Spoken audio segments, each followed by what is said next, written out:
Hi, everybody. How you doing? A little bit of a late start today. I had a LUR meeting, but that's okay. We're here now. And it has been about 4 months since our last trailer day. And, you know, the video game industry just keeps releasing more and more bangers. And I feel like I'm falling behind. So, here you have it.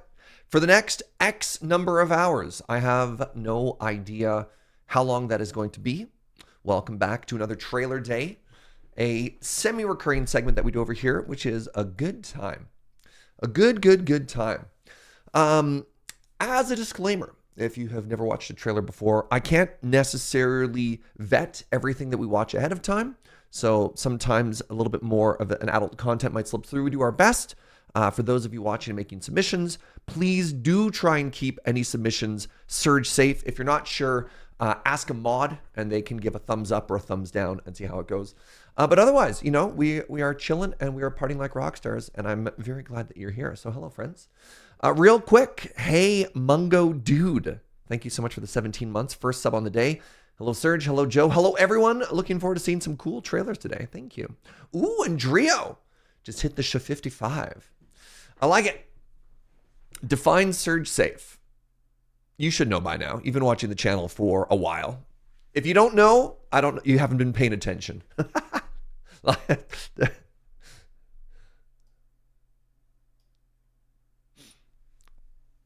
That is the wrong scene.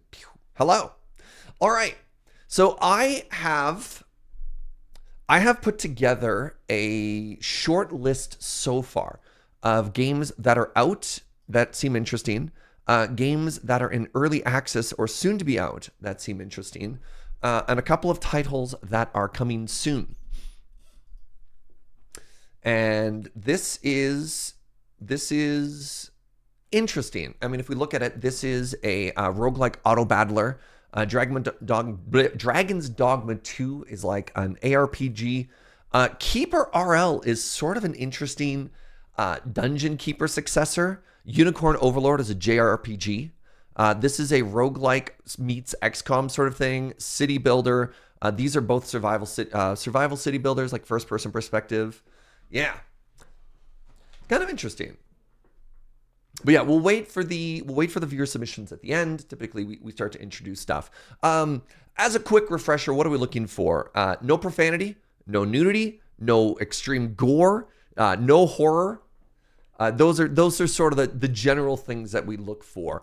The trailers don't necessarily, like, this is something I find very handy, and I use it to update my stream list. So like, here's the list of all the games that I've streamed for the year. And I don't really have a plan right now. We're currently at Pacific Drive. These are things that I'm kind of looking at, you know, but this is always kind of nice to refresh and start to plot out what we want to do for the day. So let's start with looking at backpack battles. Move that. This is a game that has been extremely popular on Twitch lately, and might be something worth checking out.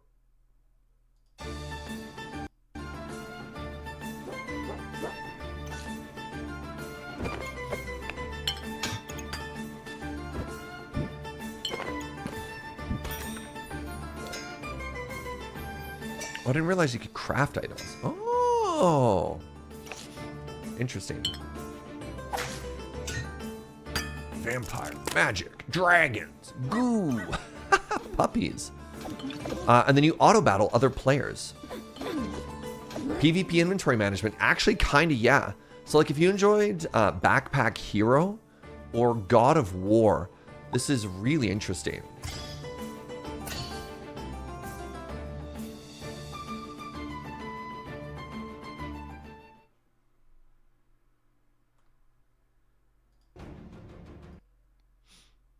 You're going to call this Fantasy Tetris? Sure. As always, let me know how the volume is. One of the issues with this particular day is volume is all over the place. Hello? My PC? Why is the play button so small? Hello? Did everything die? Is anybody there? Test?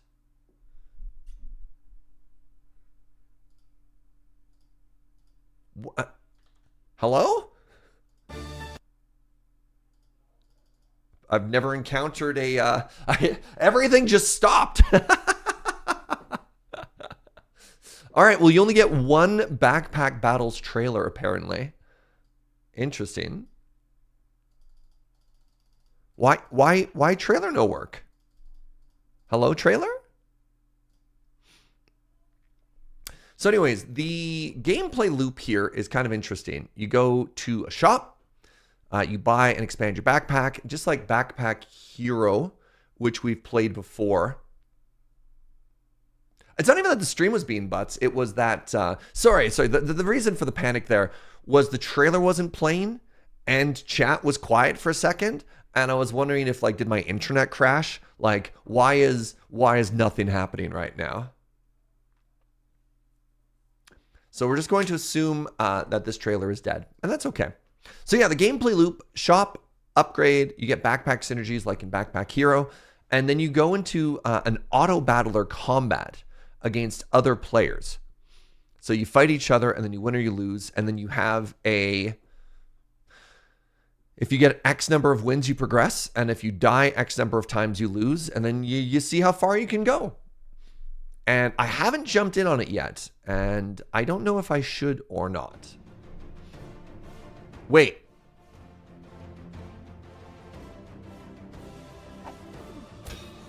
Where's that music coming from? Where's the video?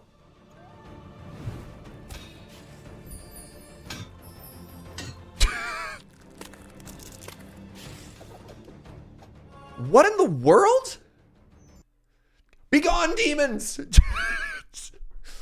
All right. Okay. Neat. Backpack battles. Give me a second here. Probably haunted. So, you know, check out that game. Check out that game at your own risk. All right. Let's check out Dragon's Dogma 2. And some people are big mad about this game right now. Good Lord, that is $95 Canadian? Pardon?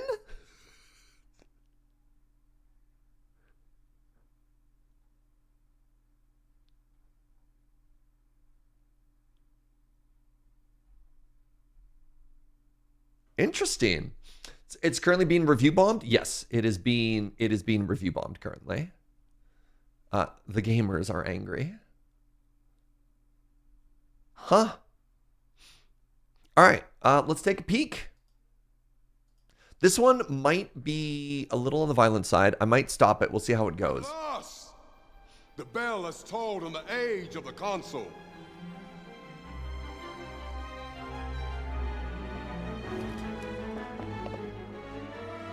The return of the Sovereign.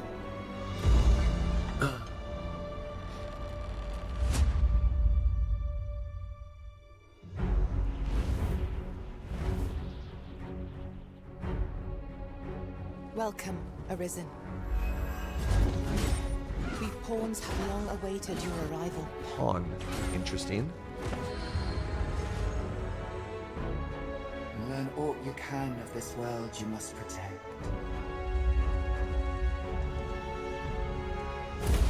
Yeah, I don't think I would play this game on the home stream. 100%. This might be an after dark if we played it at all.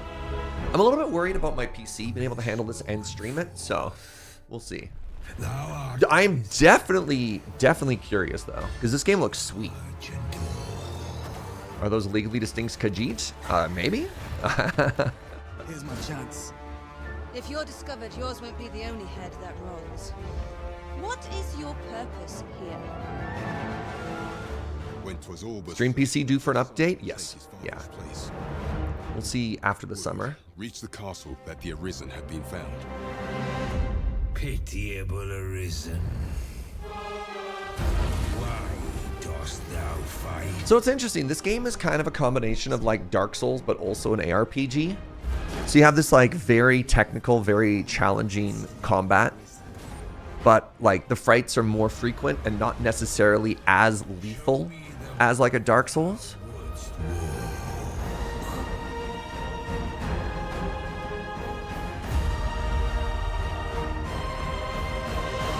You can also climb the enemies, sort of like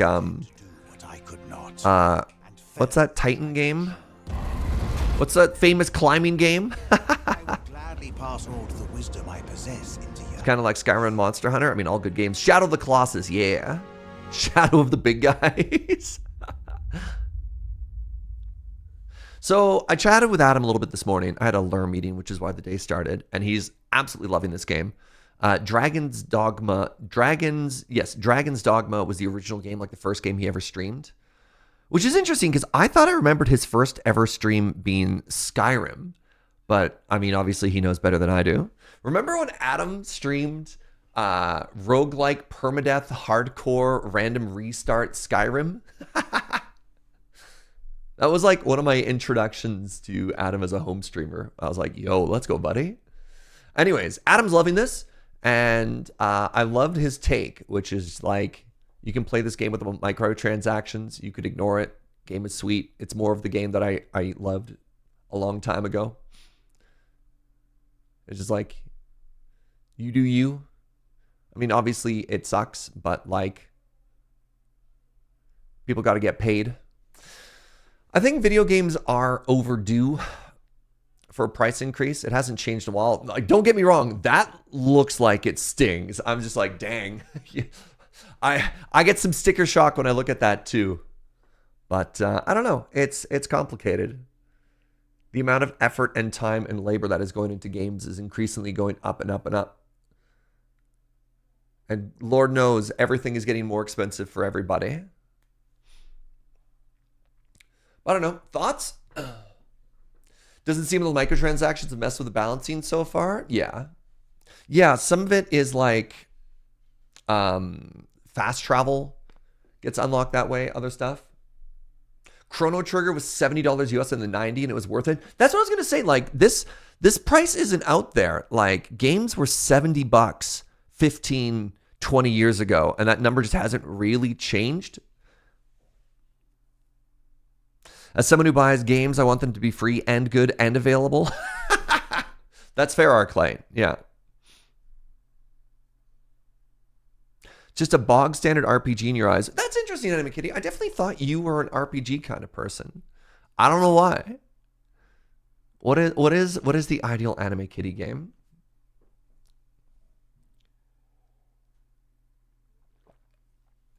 You're picky? That's fair. Seemed kind of generic. I mean, it does just look like, you know, a fantasy world with cat people where you fight giant dragons. But apparently the action slaps. I don't know. I'll keep my eye on it. I obviously haven't locked it in. I've been playing so far and definitely into it. Nice. Let's go. The Witcher is boring to you, but Persona slaps. Interesting. Interesting. All right. I'm going to change the order here slightly just because we're talking about RPGs. This is another RPG that came out that I kind of missed. And oh my God, the name. Unicorn Overlord. What a name. But let's see if this is more Anime Kitty's speed. I hear this game is actually really, really good. Why can't I see it? Is it not on Steam?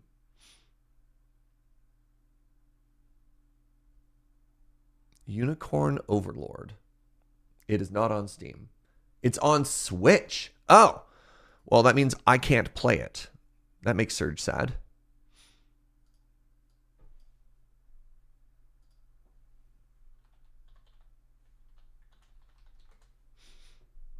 Switch, PS4, Xbox only.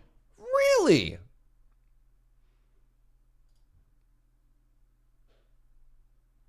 Let's check out the Nintendo trailer.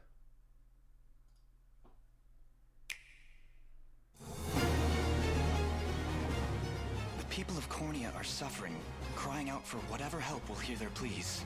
Should I turn a deaf ear to those voices? So this is like a very Fire Emblem-esque looking JRPG, like big narrative and free all nations of one. You have quite the grand vision for yourself. You would charge ahead knowing well the severity of our struggles? It's apparently very anime too. Good lord, these outfits. I'll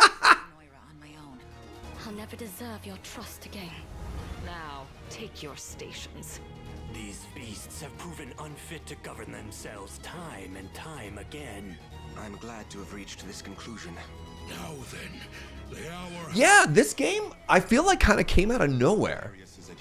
But I've heard really good things about it. Those long years ago, I fear we have no hope of avoiding conflict with such traitors. Fly your crest across the banner of the... So you have this like giant kingdom management thing, and you get a party, and then you explore, and then you do stuff. Spirits ready to take arms in your name. What say we sing this hymn together? I want to do what I can to end this war for good. After what they've done for us, our friends here are honorary Bestrels. This time, my arrows shall support your... Not really that much kingdom management beyond very surface level. Oh, interesting. I definitely thought the story was like the story of a lord trying to expand their kingdom, but maybe you don't manage the kingdom. Maybe that's just sort of a narrative arc. Come, help us topple Zenoira's wicked reign. For the kingdom of Drakenhold, we shall never fail. Did you really think we'd let these atrocities go unpunished? And not a soul among us desires liberation. Prepare to breathe your last, Keith. And if anyone's capable of stopping Galerius, it's you. Atlas and Vanillaware present, or Vanillaware, the rebirth of tactical fantasy RPGs, Unicorn Overlord. What a name, huh?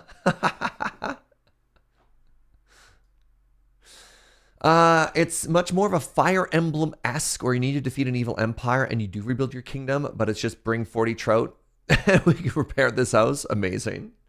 Huh. So yeah, I don't know. That one was kind of interesting. That's not quite my style. I remember a while ago, there was like a Fire Emblem multiplayer mobile game or something like that. And there's like the big triangle of like ranged beats melee, melee beats wizard, wizard beats ranged or something like that. And then you just, it was sort of like a weird tactics game. This feels not there, you know? So yeah, I don't know. All right, let's talk about stuff. ARPG,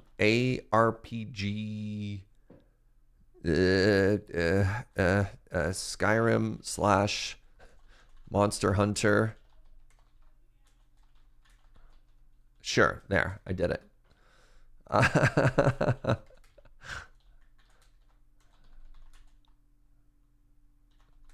So these are all games that are interesting to me, but not enough that I've already bought them. Is that an interesting qualifier, right? Like, these are games that I'm glad I know exist.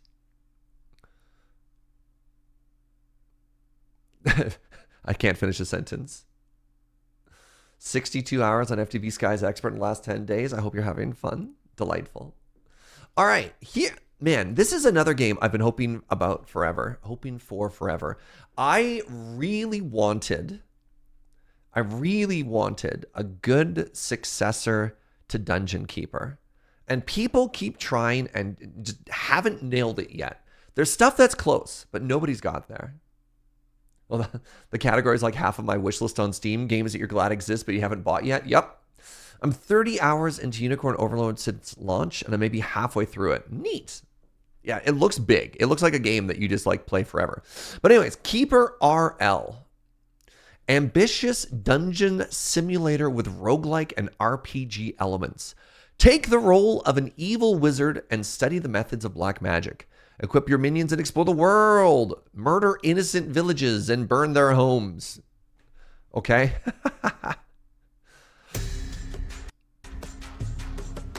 So this has got kind of like a Dort Fort vibe as well.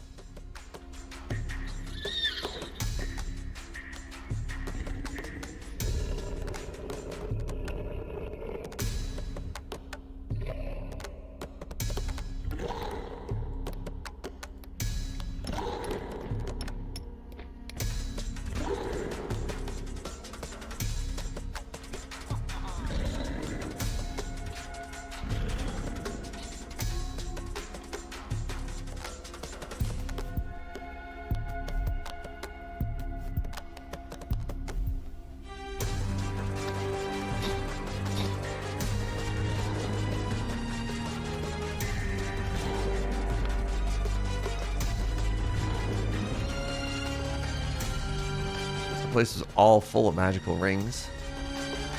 Invade retired dungeons made by other players. Oh, interesting. All you see is Dort Fort? I know, yeah. Yeah, it's really interesting because there's a whole genre of extremely popular colony management games that look like this, right?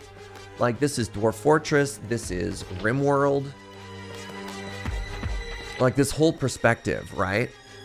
There's been some massive influences that just keep putting stuff here, and I don't know. It's never quite grabbed me. Obviously, I played a couple streams of Dort Fort, and people were there for it, but it like, I don't know. I guess when you build a complicated enough system, you can't really. It's hard to make it look different. I don't know. When you enter combat, it actually plays by rogue-like rules. You move, then the enemy moves, turn-based. I mean, it kind of looked like that. Yeah, I assumed everything was turn-based. Kind of like how in Dwarf Fortress, everything is turn-based.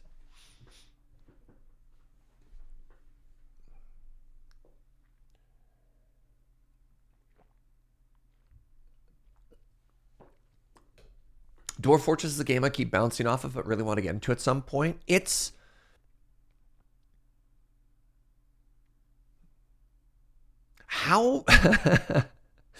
How micro level do you want to get into your colony simulators, right?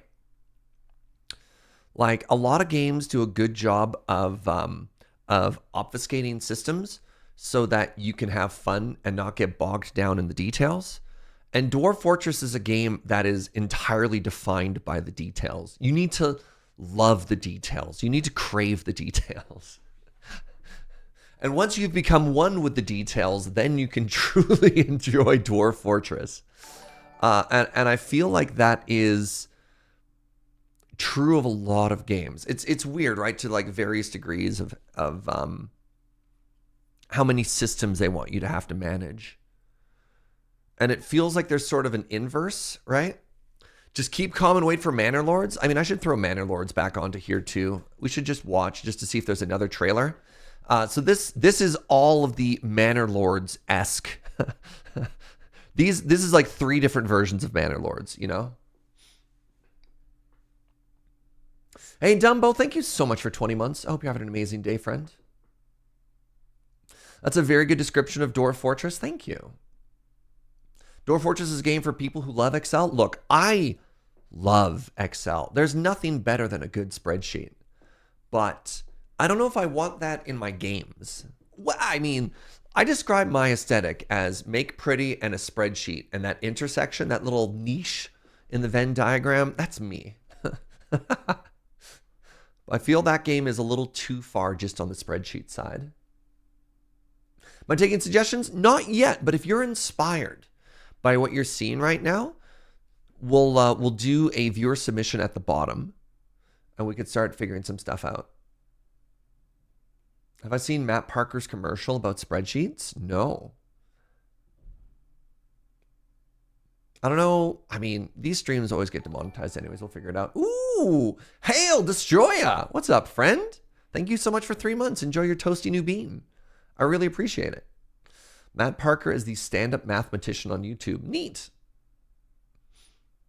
I'm going to pretend that like game trailers aren't going to demonetize the VOD and avoid YouTube, but we'll see. We'll see. Poor Joe. Dwarf Fortress took me like 10 increasingly longer runs learning the subsystems to finally break through the first 50% of the game progression. Yeah, it definitely feels like a genre where you make mistakes and you're like, oh, I know what I need to do, and then you restart, right? All right, so that was it for the title that I have called Out Now. Now, mind you, some of these, similar to games you've played. Wait, I played 30 hours of Dwarf Fortress. Interesting.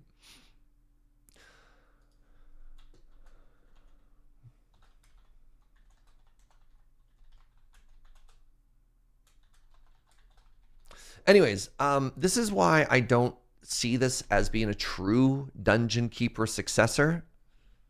Because Dungeon Keeper, again, obfuscated a bunch of stuff. But yeah, I digress. How do we get to adding viewer submissions? Just wait and keep watching. All right, next up, this is the early access or demo stage, or I don't know how to describe. These categories are very loosey-goosey. So these are games that exist in maybe kind of a playable state, but aren't quite done. Anyways, first up, we have Goblin Stone.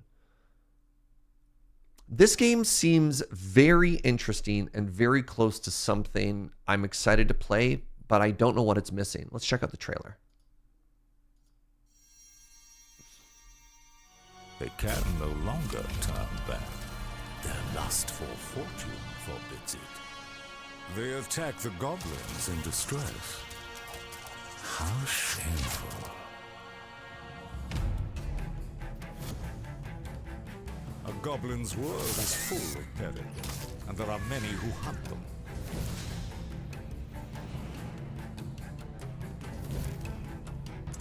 Cruel adventurers, these callous ruffians butcher the innocent for experience and loot.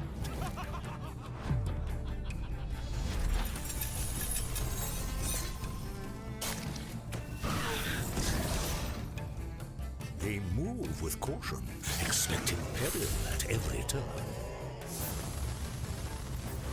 Goblins may be small. Were you expecting also a deck builder Arclight? The great goblin lair. It's all deck builders. Always has been. The goblins summon their courage and attack. Turn it up. The road is long, and the world vast. But within each story lies a hidden tale. The time of the goblins has finally come. Give us a try after seeing the Jorbs sponsored look. Yeah. So, Goblin Stone is a... How do I make it bigger? Goblin Stone is a party-based, almost like Darkest Dungeon-esque sort of thing. You bring a party of goblins and you fight enemies.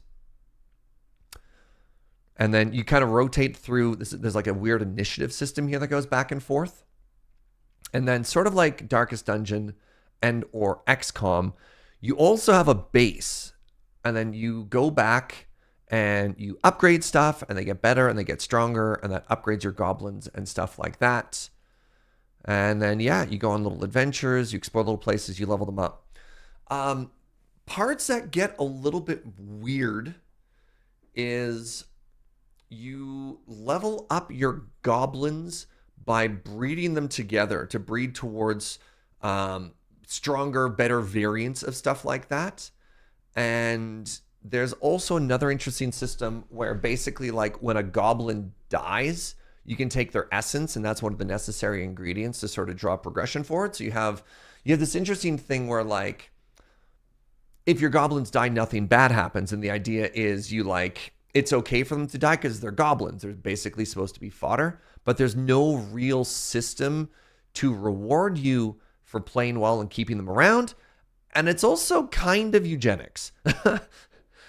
It's a little, you're like, you got to use a little bit of hand wavium to be like, okay.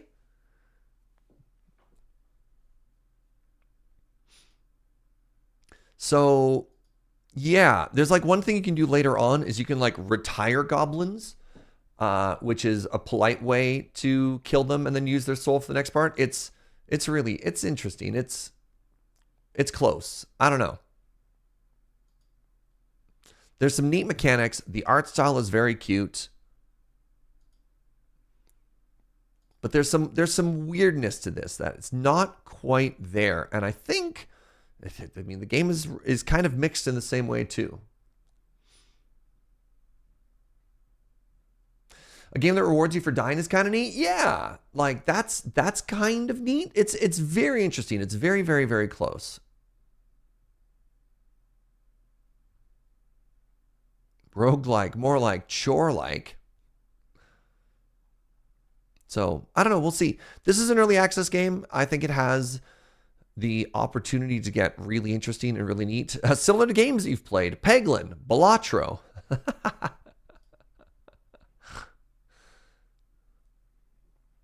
Yeah. I don't know. Here's another game that looks very interesting to me. I don't actually know what it is yet. This is funny because Jorbs also had... Jorbs was also sponsored to check this one out recently. I swear my list is independent of Jorbs, although he is a buddy and a cool guy. But I digress. Bulwark. Bulwark: Falconeer Chronicles is an open world builder with freedom and expression at its core, allowing players to build sprawling towns, spires, and fortresses that become hubs for trade and rallying grounds for conquest. A Riven Darkstar, thank you so much for 11 months, friend. I hope you're having a great day.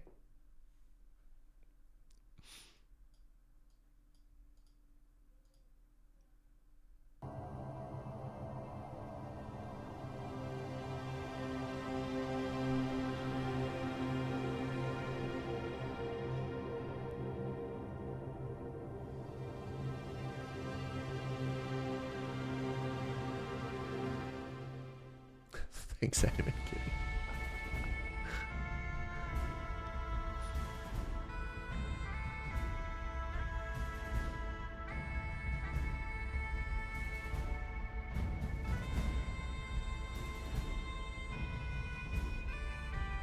Like, look at this aesthetic, right?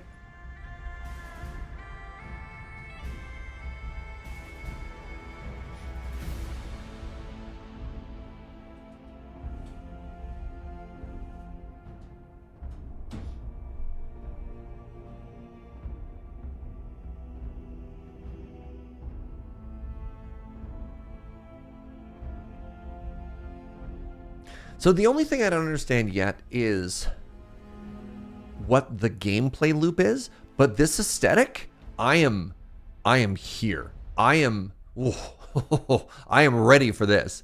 This looks stunning. Oh my goodness. Oh, I love how the water's pushed away.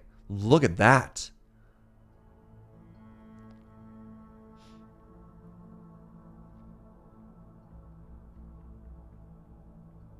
It's gorgeous, and there's a free build mode that you just get to paint this into existence. Incredible.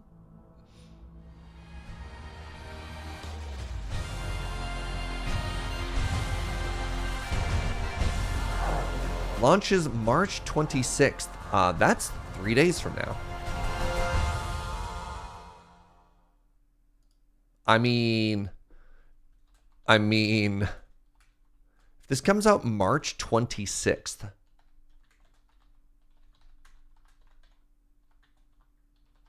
very interesting. Very interesting.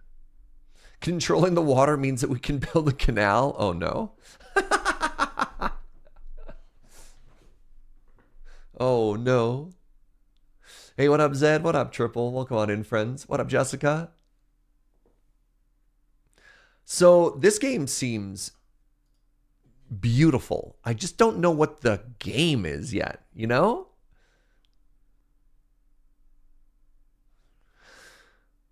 Maybe we could always check it out.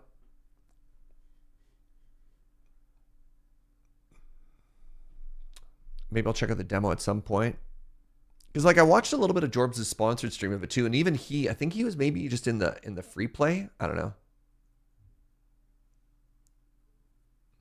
Because it didn't look like a classic survivor builder sort of game, nor did it look like a city builder. I don't know. Oh, that's a very cursed emote, Joe. Thanks for that. The canal is wearing sunglasses. Delightful. Game is superfluous. We just want canals and cool aesthetics. I mean, fair enough. Fair enough. Let's put Manor Lords at the bottom here, because I think that's the one that people are the most hyped for.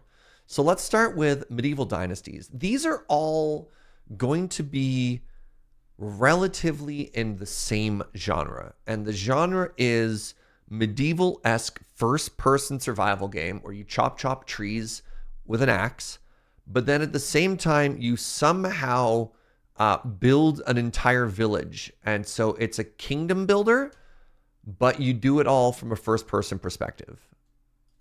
medieval dynasties. Wait. Medieval Dynasty came out in 2021? I think I put in Medieval Dynasties and I was thinking Manor Lords. What's Medieval Dynasties? Oh, this is maybe the first one in the game. All right, I'm going to remove this one. I'm going to remove this one. That's why it sounded familiar. All right, we're going to put down... we'll start with Manor Lords. We'll start with Manor Lords, and then we'll do... Everything is going according to plan. Don't mind me. All right, Manor Lords. April! Oh, I had that written down already.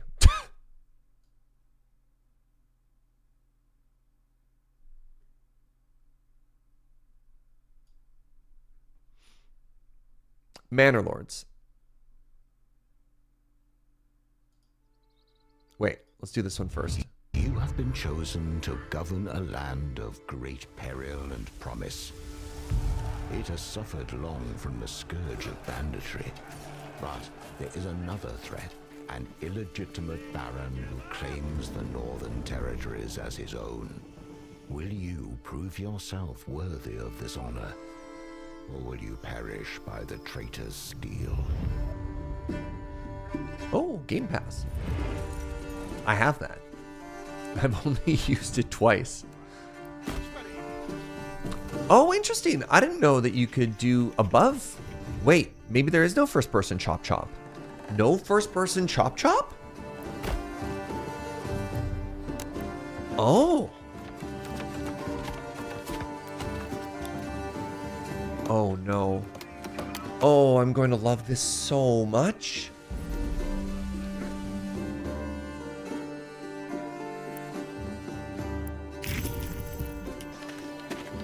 Uh-oh.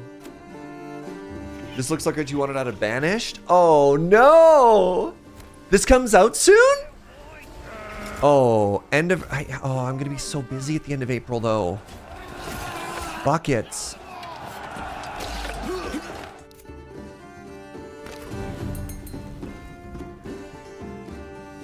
I wonder if we can come up with our own stupid coat of arms. Is this made by the same folks as Banished? I believe Banished was made by a single developer.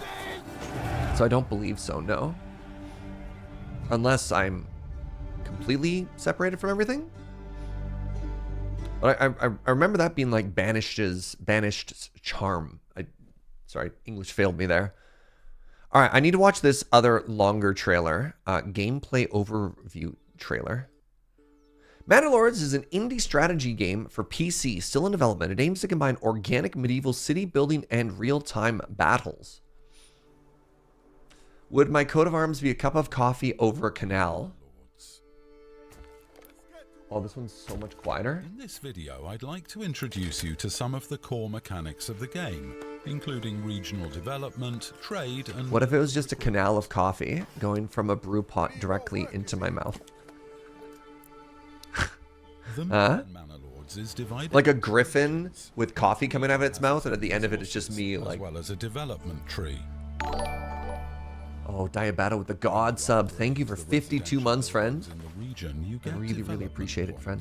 Which you can spend to unlock new development branches. This means that different regions may specialize in different things. Some may be more optimized for farming. All right, as you watch this trailer, how hype are you? Because I'm at like an 11 out of 10 right now. Oh my, look at them watching things smelt. Oh, my people. To make expensive goods, like shoes or clothing. You're hyped to watch me play this? Heck yeah. Of your production chains, the price of leather shoes? Oh. Affecting the market attractiveness. Free merchants will travel more frequently. This looks like a good game to watch Serge play for sure. Oh.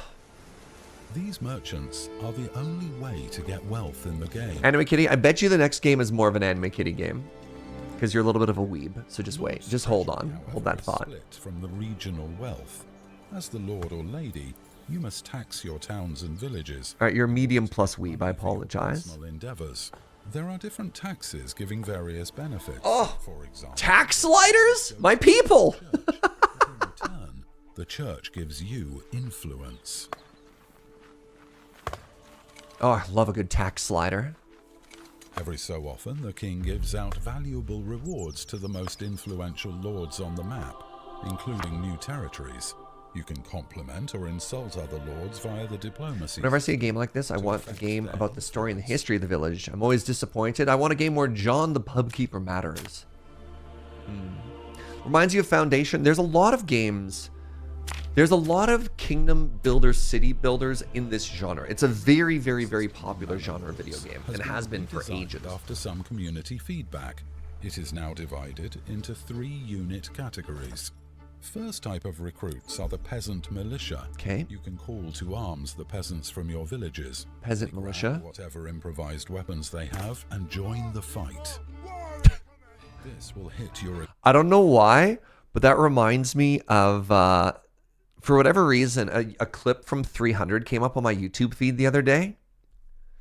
And just like, it's like when they first introduced the Spartans or whatever, and Gerard Butler walks up and they're like, Sparta only brought 300 soldiers? I thought there was some sincerity to this war. And he's like, oh, you there, what's your job? And they're like, I'm a butcher, sir.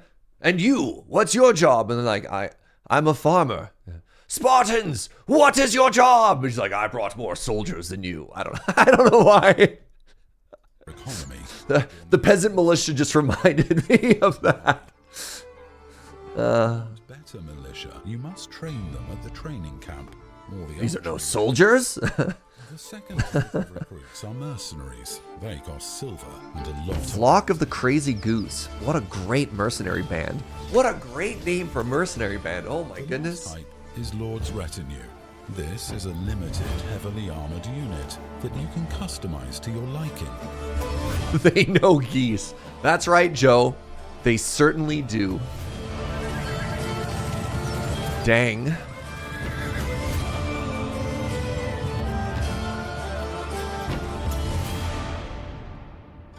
Thank you for joining in for this short preview of Manor Lords gameplay. War cry on. If you're interested in discussing the game, be sure to visit Manor Lords Discord and subreddit. Oh, Joe's cackling from the other room. She's so proud of herself right now. I'm so proud of her.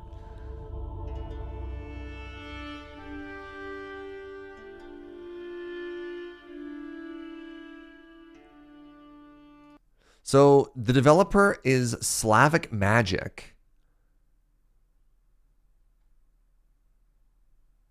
Any former titles? And it's being published by Hooded Horse.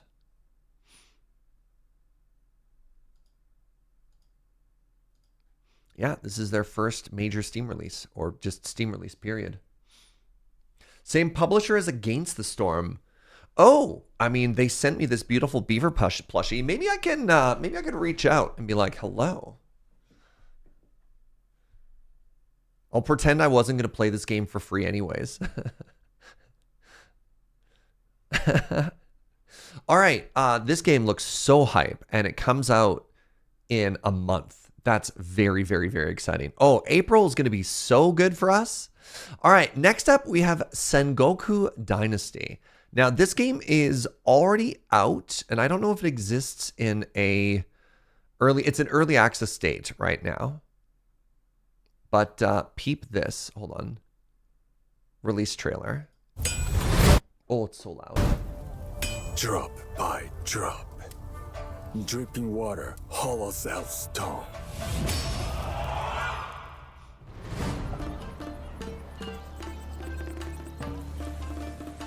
Your perseverance will define your fate. Feudal Japan Village Builder. Your actions will build your legend. This is the same developers as Medieval Dynasty. I mean, it makes sense, right?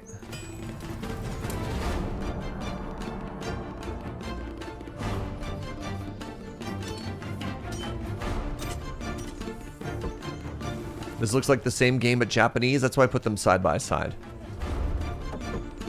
This is the first person one. So Manor Lords, it doesn't look like you actually ever go and you chop stuff yourself. Will remain eternal.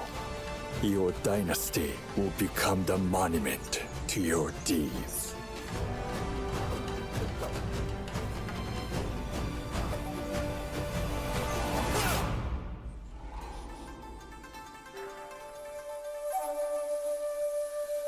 So yeah, they also just had a major DLC announcement called the Kintsugi update. Or is it an update or DLC?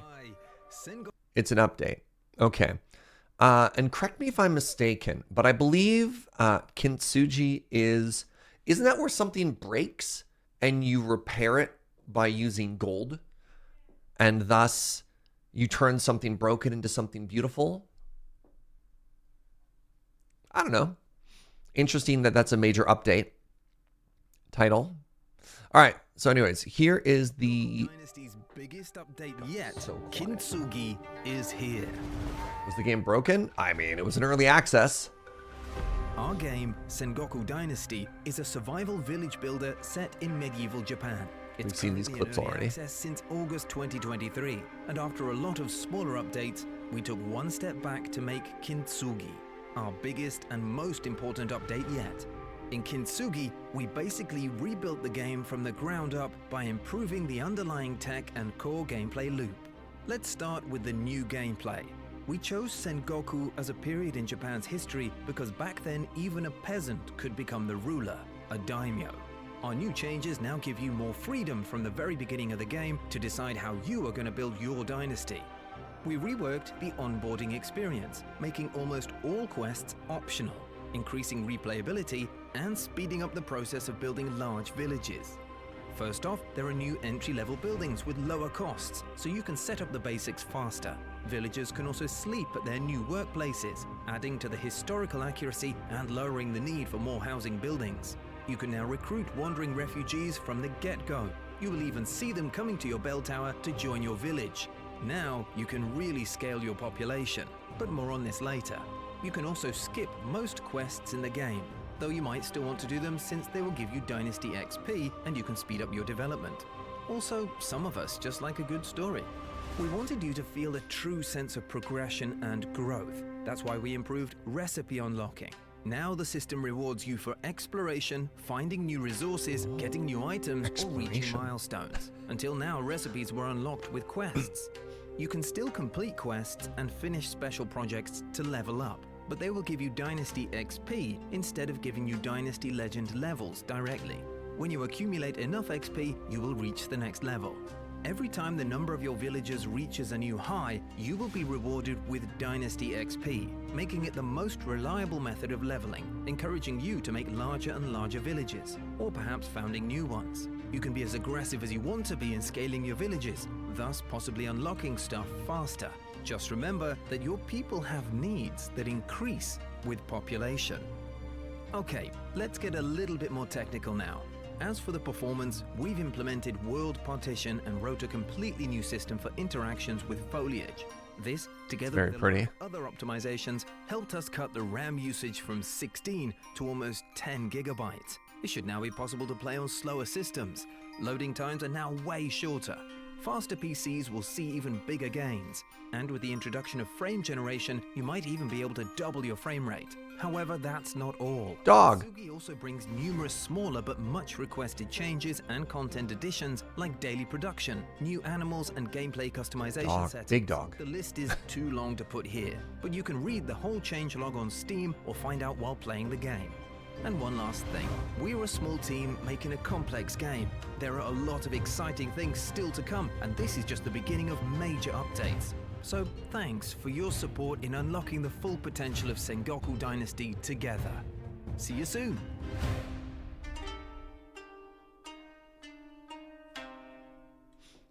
So yeah, that's another game that randomly showed up in actually a Google suggested article the other day.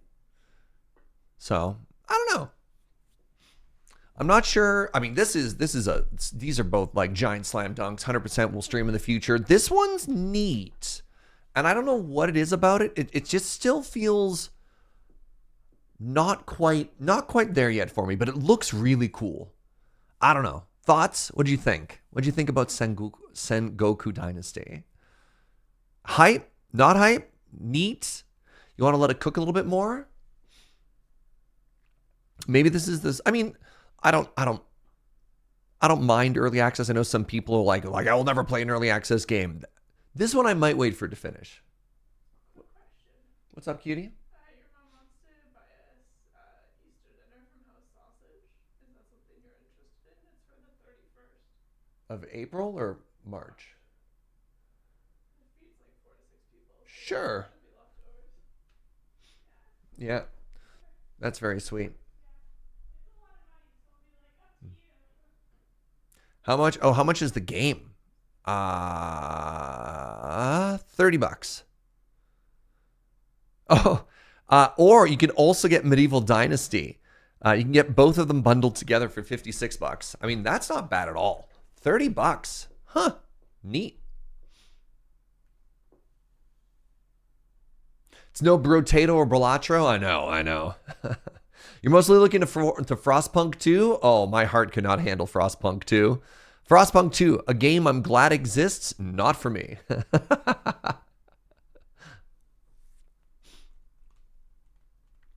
That's $24 US. That's not bad. To the mines. I mean, this is the sort of game I could see myself really enjoying playing. Maybe I need to watch like another streamer or YouTuber. Check it out. We'll see how it goes. All right. Next game we're going to check out is called, I'm going to do it in a different order. And then I'm really quickly going to open up the viewer submissions. So start thinking about games that you were inspired by all of this. Should we go by theme? All right, before I go to my last two ones, these are games that are not quite out yet.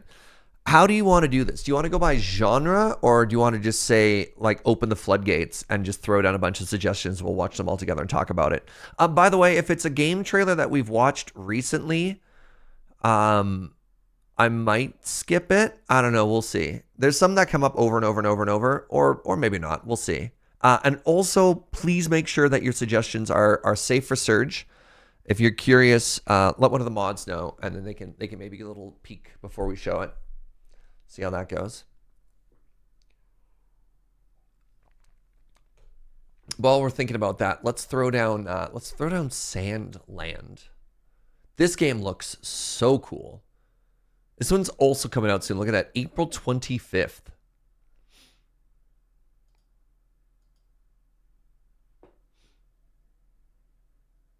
What the heck is this?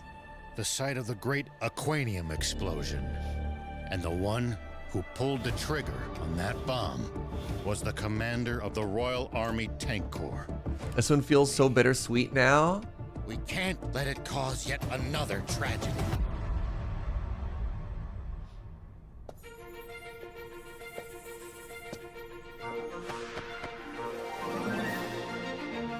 I'm Anne. I happen to be an ace mechanic. Are you guys looking for the legendary spring? If Aquanium is involved, this is a national emergency.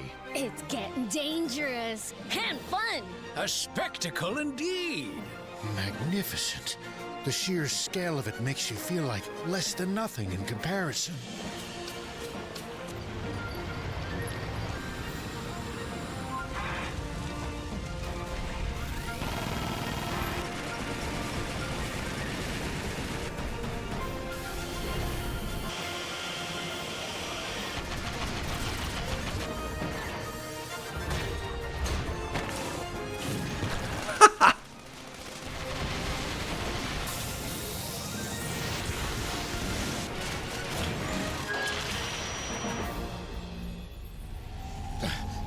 That light!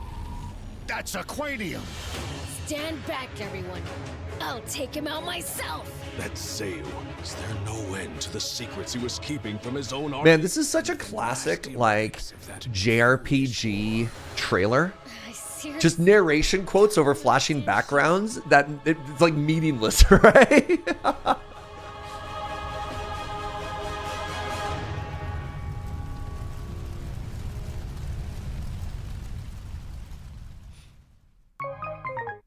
I mean, so that looks cool as heck, right? So did I click on the pre-order trailer or the Sandland story? Which, hold on. 222. 203. I'm going to assume I clicked on the first one. Is it a tank simulator? No, it's just a bunch of different impractical vehicles.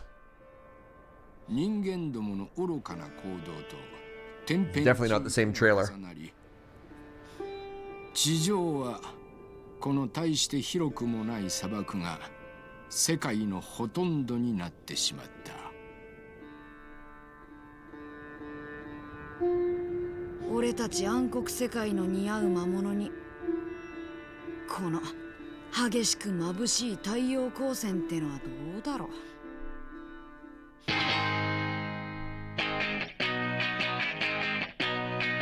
私は近くの町で保安官をしているラオと申す。ぜひ幻の泉を探し出す旅を手伝ってほしい。泉があるってバカ言うな。手伝ってやれ。我々のためでもある。空を飛べるやつがピューッと行けばいいのではありませんか。ぐだぐだ言ってないでさっさと乗ってよ。さ行こうぜ。出発。 Join an unlikely group of went by too fast. 思ったより数が多いな。国王軍とは戦わんと言ったじゃないか。本当に泉なんてあると思うか。あいつがあるって言うんなら泉はありそうだ。まずいんじゃないのかゼウ。殺せ。息の根を止めるんだ。貴様だけは絶対に許さない。I want to watch this show. I don't know if I want to play this game. それにしても。But yeah, apparently there's an anime coming out about this as well. This looks so good. 真の怖さを分かっとらん。悪魔は本当の悪魔は私の方じゃないか。面白くなってきたじゃん。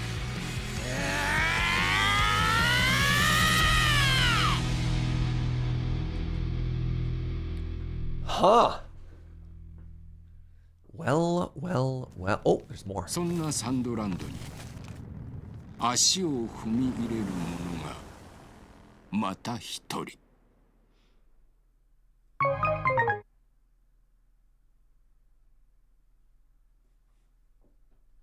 One trailer led with the girl, the owner had at the very end. Yeah.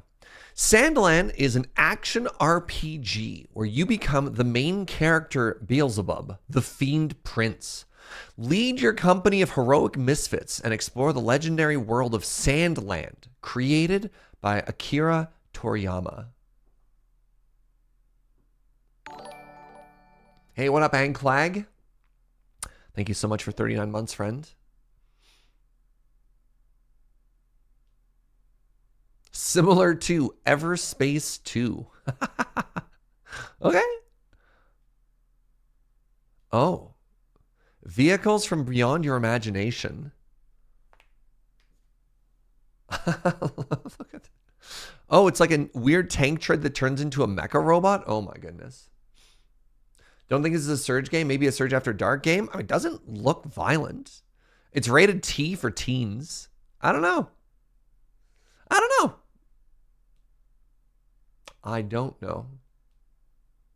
Borderlands meets Tank Simulator, but again, it doesn't even look like it's necessarily always tank, right? Like huge parts of that last trailer involved almost like the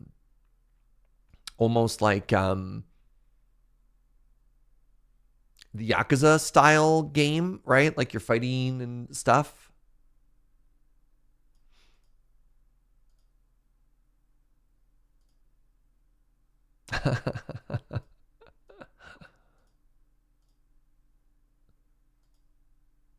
Like big sections of it definitely look like you're in vehicles out there. But yeah, stuff like this, right? Like where's the breakdown? How much time do you spend in the desert driving around? How much time do you spend walking around on foot? There's a stealth portion? That's all behind me, isn't it? Right? Like, look at this.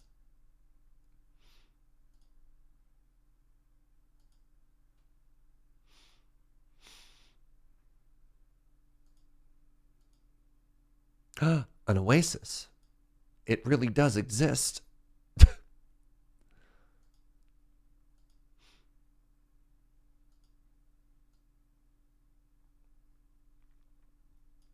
All right, I don't know if there's a trailer for this game yet, but introducing Elder Scrolls Castle. I literally heard about this game this morning. Let's see if it's on Steam. So this game so far has only been rolled out in a couple of specific regions. I don't even know if there's a trailer for it. Oh, here we go. That is 26 minutes of gameplay. Is there a trailer?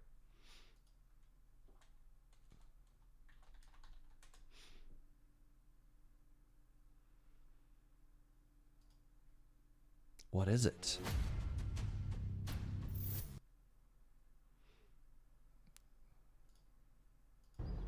Here you go.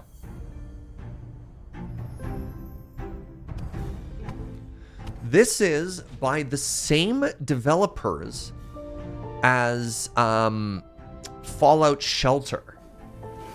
It is a mobile base builder set in the world of Elder Scrolls. It's by the same team that did it.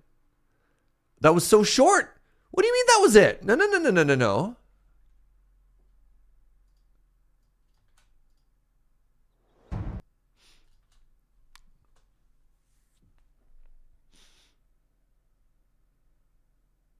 20 minutes of no commentary gameplay?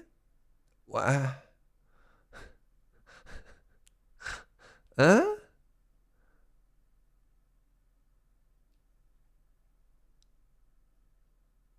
was kind of hoping for a little bit more. So this game is not out in all regions yet. As far as I know, it's... I don't think it's actually out in North America yet. It's in like 4 different regions in Europe. Yeah, you get 30-second trailer, 20 minutes of no commentary gameplay. Pick one. Like, It's in a very limited beta release. Yeah, I'm gonna mute it and just see what happens. Skip ahead a little bit here.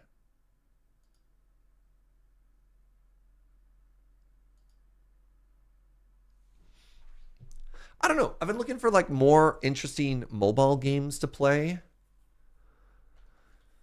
New subjects, people walking around.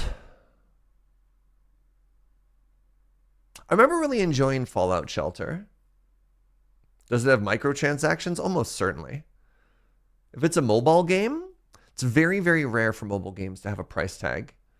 Typically, they're free to play. There's some like wild, shocking stuff on video games, stuff like that. It's like, why do so many people keep making microtransaction games? And I don't remember the exact... Actually, let's see if I can find the article. But there's an interesting thing, like the highest grossing video game, I believe, was Cyberpunk. And I think it made something like just under $500 million.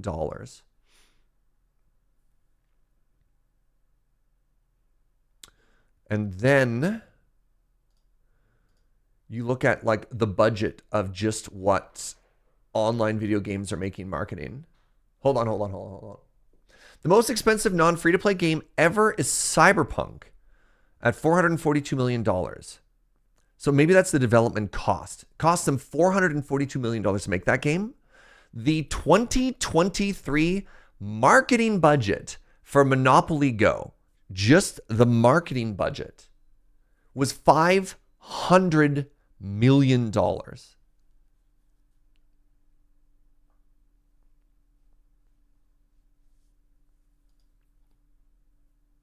And so it's just like there's so much more money to be made there.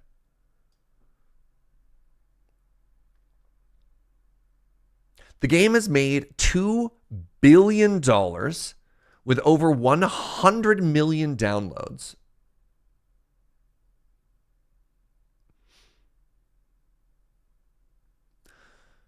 They've spent $500 million on marketing alone, which is more than Sony spent on Spider-Man 2 and The Last of Us. You might not even be aware of Monopoly Go, mobile game released last year and inspired by the famous classic board game.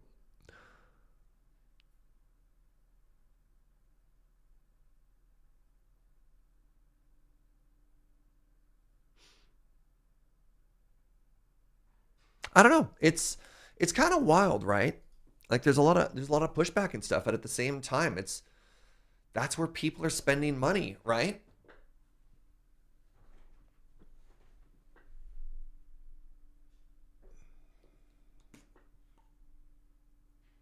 Yeah, I don't know. I trust that people are making decisions based on what makes them happy. Might not be what you're interested in, but like there's obviously a huge demand for it. There's something wild, right? There's something wild like when Pokemon Go first came out just before the pandemic, it became the most popular mobile game ever, while at the same time, there was no noticeable reduction in spend from other major free-to-play games in that it basically created a brand new market. I mean, that stuff is fascinating, right? It's just like a lot of people, that is what they want to do. That's how they want to play games. And that's valid. And so if you just look at it from an economic point of view, like where do these microtransactions come from? It's like, well, they work, you know? I play multiple free-to-play microtransaction games and spent less on them than one AAA game cost. Yeah, I've been really enjoying Necromerger, which a bunch of people in Discord got me into. I gave them $13. Game's fun. I mean, I strongly believe in paying devs for the work that they do. So I'll throw them some cash, you know? All right, shall we open up the community suggestions? We had a bunch of people who are itching to suggest some games. Hit me. What should we check out, friends?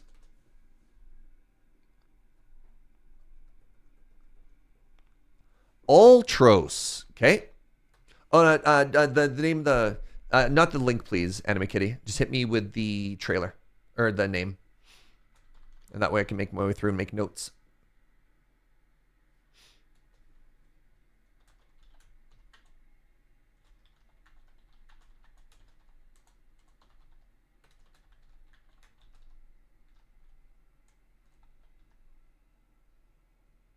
Has Light Your Frontier been watched? Oh, yeah.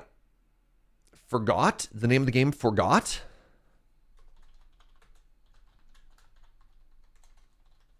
Oh, you forgot.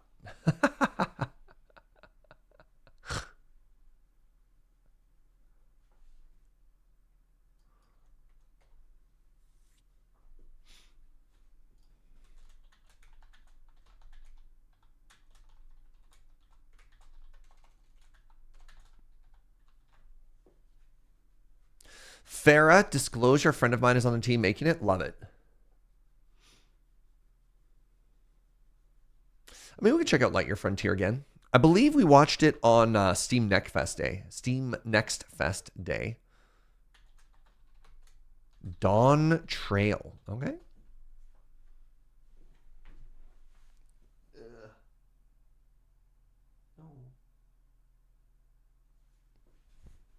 Did we watch Princess Peach Showtime? Nope. We sure didn't, but I'll throw it down.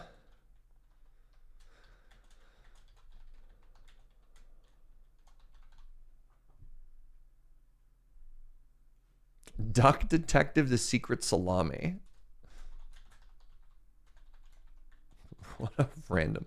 Oh, hey, this is completely unrelated to anything. But did I tell y'all that I had a major equipment malfunction while skiing yesterday? And in another life, at another time, I might have almost seriously hurt myself. I got real lucky. Kind of wild. Here, hold on for a second. Let me go grab my ski. I have never damaged a ski this bad before.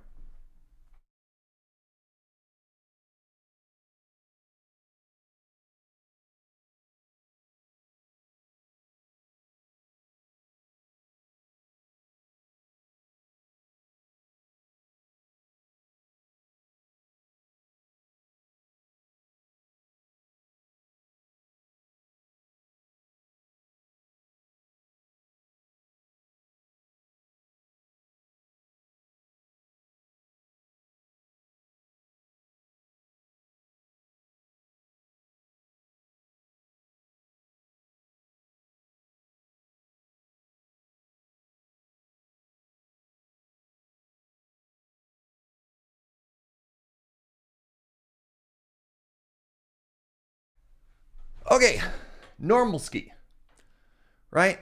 It's looking good. It's looking happy. You could see I had hit a rock sort of along the side here. There's a little bit of a gauge. Like kind of scary. And like skis get kind of beat up as you ski on them.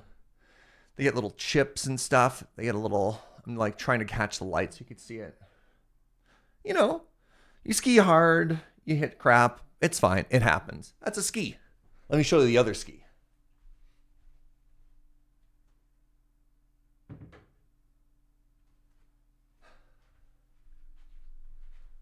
This is what happens when you hit a rock at extremely high speeds. The edge got completely blown out right on the side there.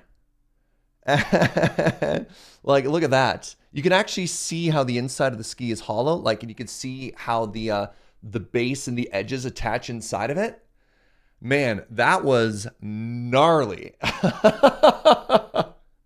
Yeah, rip. Can that be fixed? No. That is not fixable. You can, if you like get like a big hole in the bottom, you can refill it. You can get others. No, this ski is dead. This is it was a good run ski, and I'm glad I didn't die. Because oof. Yeah, like there's no edge. Kind of like skating. Normally if you're on hard pack, you use the edge to actually turn. And there's not much of an edge left on this side, right? Sheesh. Can you buy an individual ski? Also, no.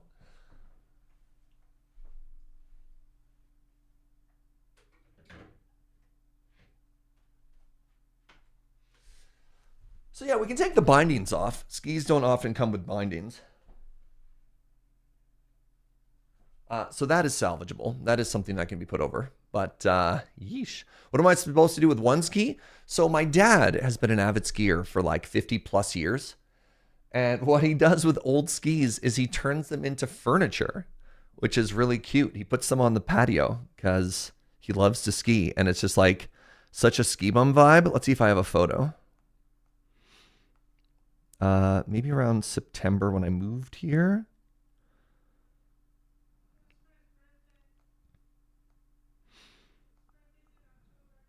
So this was a photo at like a ski lodge when we drove out. You could see they made chairs out of skis. That's in Revelstoke. We saw that, which is kind of cool. And so that's something he's always wanted to do. Let me see if I found a photo. I'm pretty sure I took one. I might not be able to find it. No, I found one, but he's in it. Now I don't have a photo just of the chair. He makes patio furniture out of old skis, which is kind of cool. Big fan. So yeah. Yesterday was my last day, my last ski day.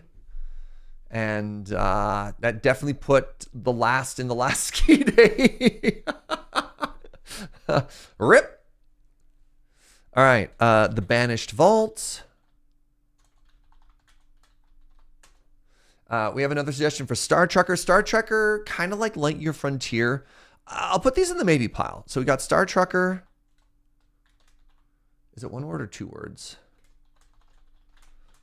So last time we did a gameplay day, we definitely watched both of these because they were like main star runners. That's not English in the Steam Next Fest, but so it goes.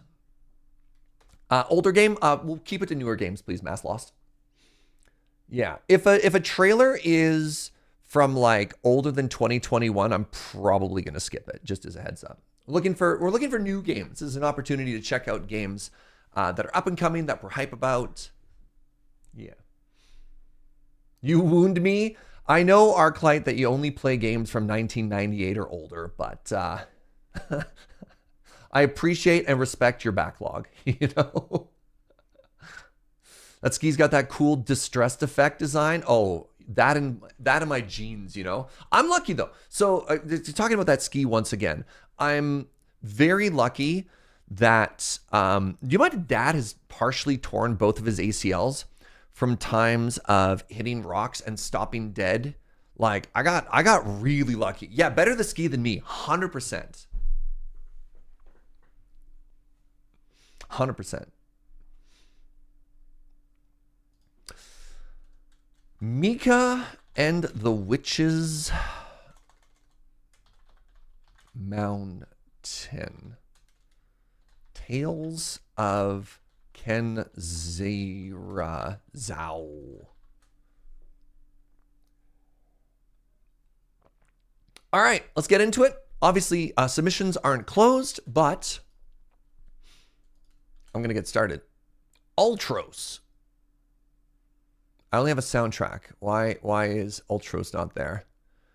Excluded by preferences. Probably going to skip this one. Not a great start.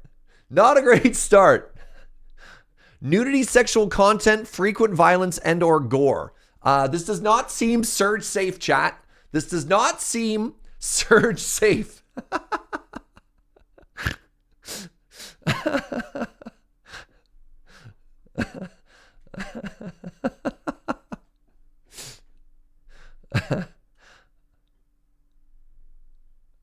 No booba. No booba. Let's check out Aethermancer. That didn't show for you? No worries. All right. Aethermancer. Monster taming meets roguelike. You have my attention. Become the Aethermancer and fight alongside mythical creatures. Explore the ever-changing fractured ruins. Plan your moves in challenging turn-based battles utilizing the 4 elements of Aether. Watch your monsters grow stronger. All right.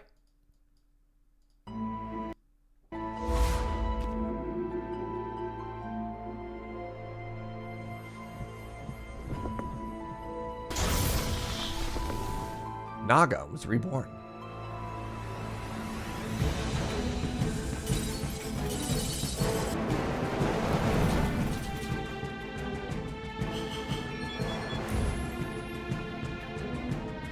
Are we flying?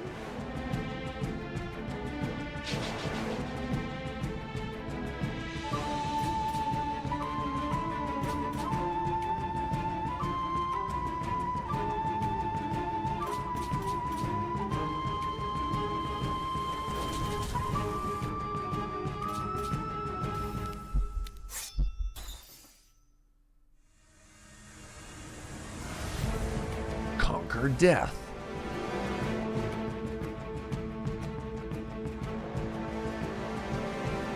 Interesting.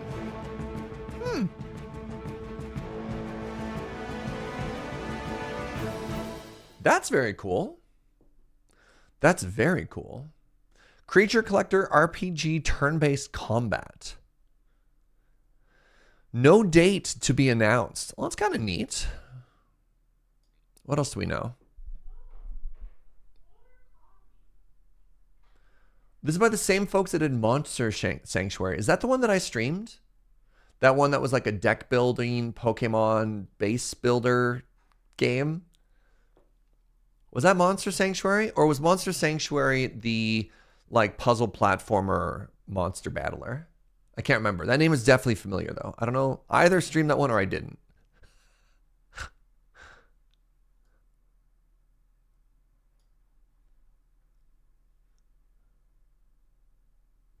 It was a Pokemon Metrovania? Okay. Yeah, I think I saw some other people checking that out. Okay, cool. So this is a creature collector JRPG?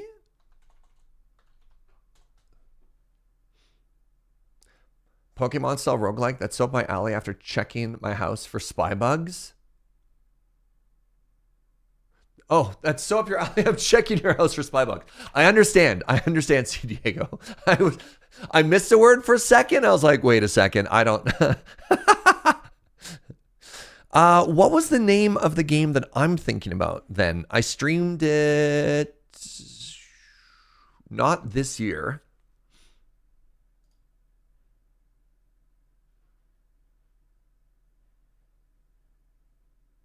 This is obviously not all the games I streamed. I missed some. Moonstone Island. I did not miss some. September of last year. Do you remember this? This game was super cute. I believe I got a copy of this game from the devs.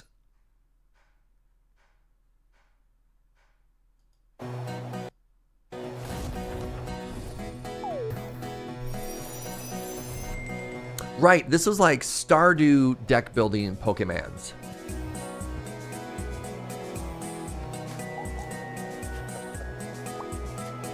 This game was great.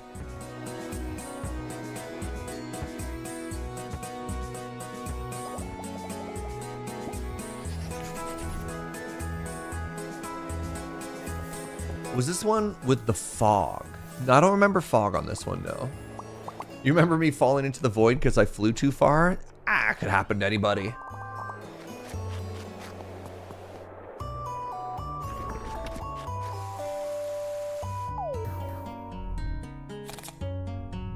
Yeah, so the way this game worked is you collected your little creatures, and then as you trained them, you could add and remove cards from their decks. So it was like, instead of giving them specific attacks, you'd like build decks for them. And then you go and you explore new biomes, and then they level up, and you fight harder and harder things, and then there's like seasonal stuff, and there's also, oh my god, the game had so much. There's like, you could also romance everybody. I was like, oh my god. It's a very cute game, though.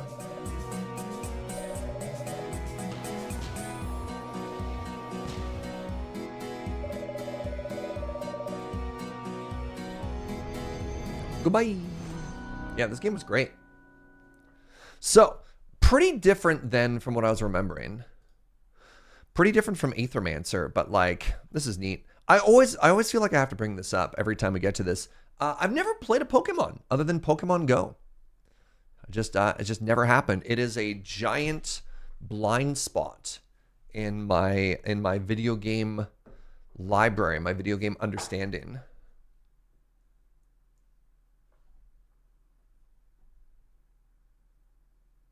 I wasn't really that demographic. I mean, wasn't I? I mean, I remember I grew up while Pokemon was very, very, very popular. I remember the original 99 came out while I was in school, right? I was a kid in the 90s, yeah. Hold on, wait. What do you mean I wasn't the demographic? What do you mean? How old do you think I am? Don't answer that. What do you mean I wasn't the demographic? Do you think I remember how old you are? I'm not a boomer. You think I'm like 70? 72. Spot on, actually. I was exactly the right age for Red Blue, and it never hooked me. Yeah. Like 40? Nah. I'm slightly younger than most of Lure. I'm 38.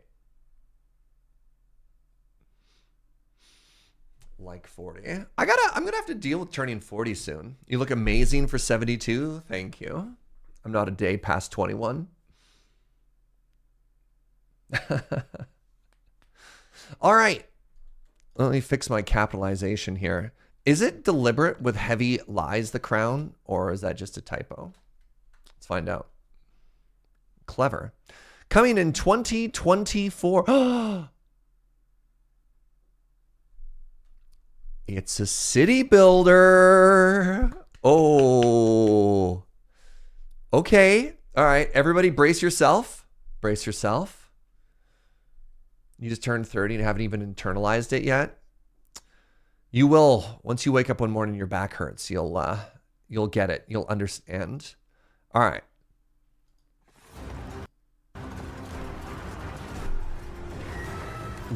Dragon? Dragon.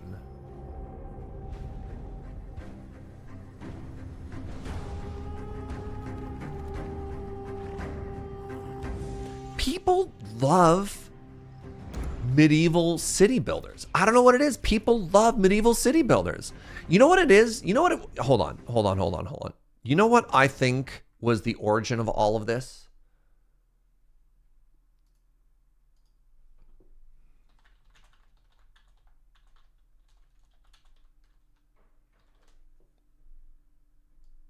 Age of Empires 2.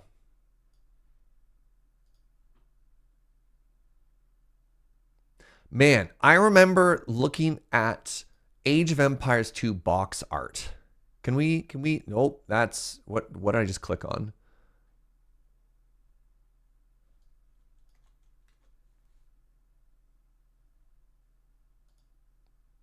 I just remember seeing the cities in Age of Empires 2. Like, yeah, these ones, right? The visual looks from Age of Empires 2 and thinking to myself, God, this game is so pretty. Oh, it wasn't even a city builder. That's the thing, right? This was, I don't know, this was it for me. Like, I remember looking at these photos and thinking to myself, man, this is so cool looking, right? With the farms and everything. The coastal walls, the boats. It wasn't even a city builder at the time. But that interesting blend of like, what could this game be if it was, you know, focused in like a combination of tower defense and a little bit of this aesthetic. And I don't know. And people keep trying to reinvent that particular genre. And for me, I think these were the images that I fell in love with, right? And they look very simple. But still, look at that. Look at that aqueduct. Oh no. What have I clicked on? I need to stop clicking on images in Google, apparently.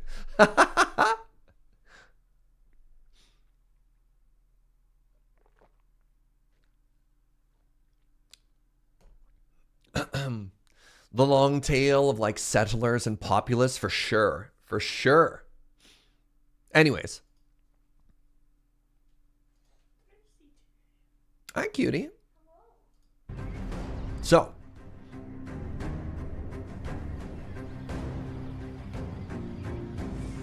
Discover your path.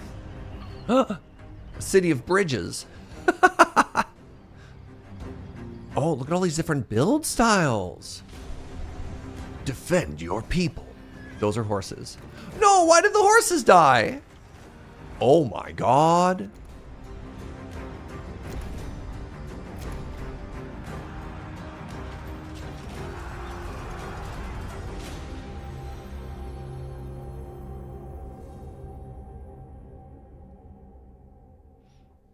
All right, there was a second demo here. No one plans for ruin. I did not ask for this ever-thickening fog, for the illness and decay that it brings. It was no threat at first, just a light haze over fresh morning dew, bringing greater sheen to ripe berries and a bountiful fullness to grazing beasts.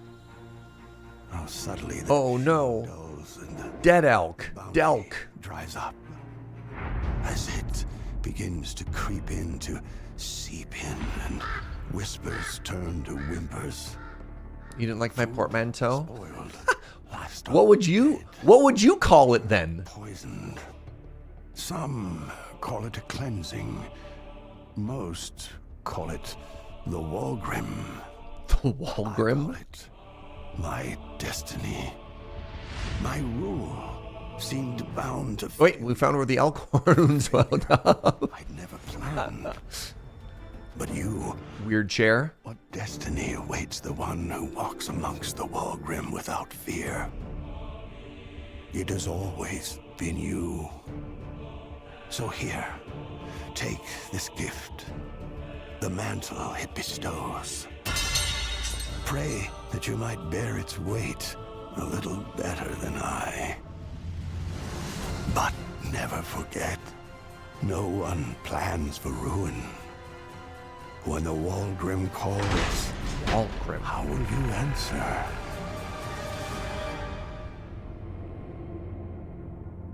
All right, correct me if I'm mistaken. That's the wrong lies, right? Shouldn't it be that one? Am I bad at English? No? Really? I'm bad at English, but we knew that.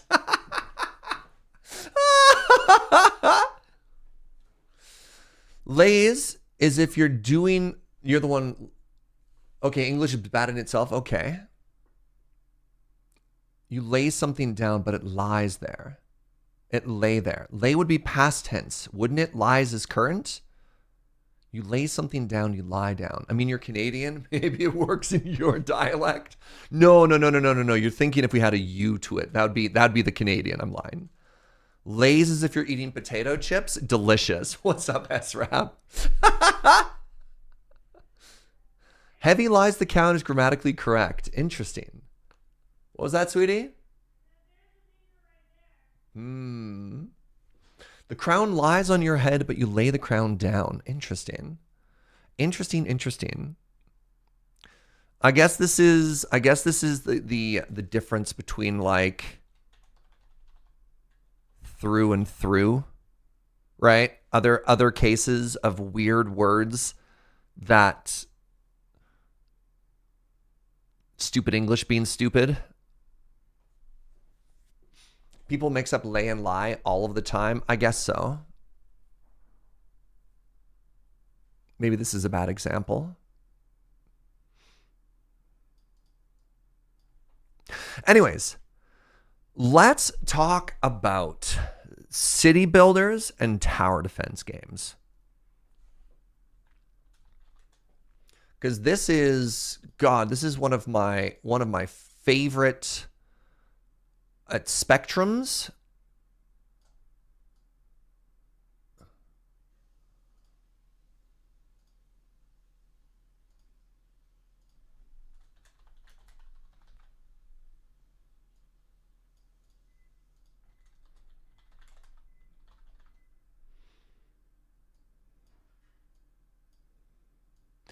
Love this one. This one's tough for me.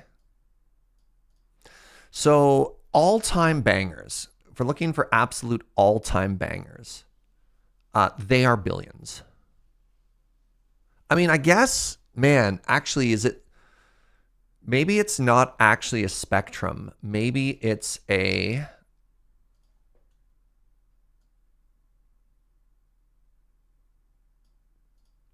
pyramid. Maybe it's a tetrahedron of terror.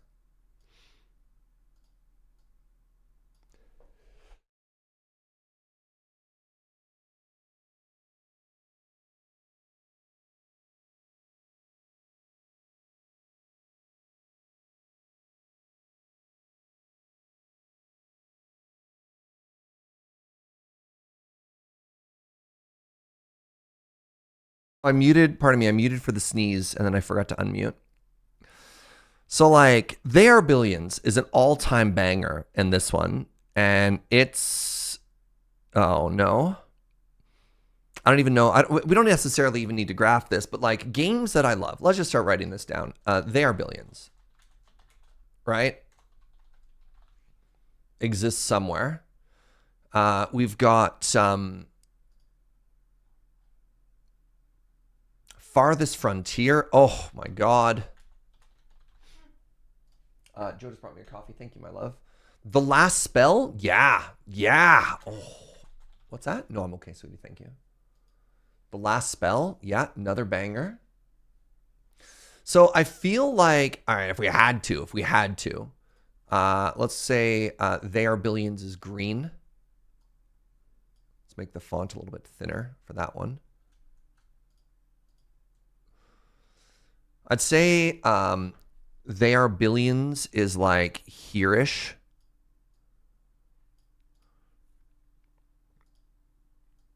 Farthest Frontier.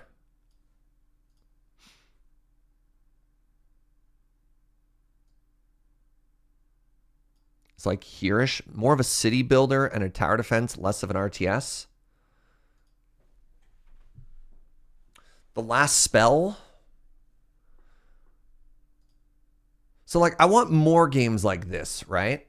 So like, if They Are Billions is not much of a city builder. It's almost entirely an RTS.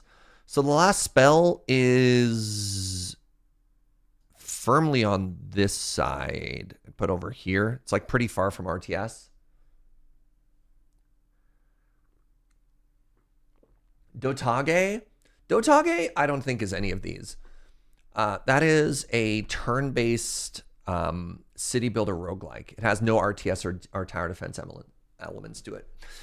Because like one of my favorite memories growing up was playing StarCraft and just turtling as the Terrans and hoping for like giant waves of, you know, Zerg to crash on my bunkers. And I didn't want to go anywhere. I'd be like, this is perfect. So watching Thrive, Heavy Lies the Crown is very interesting to me. Does this have a demo? Has anybody played this? Planned release date, 2024. There's another game that came out similar to They Are Billions that didn't quite land with me. Again, Age of Darkness Final Stand. I'll show you this one.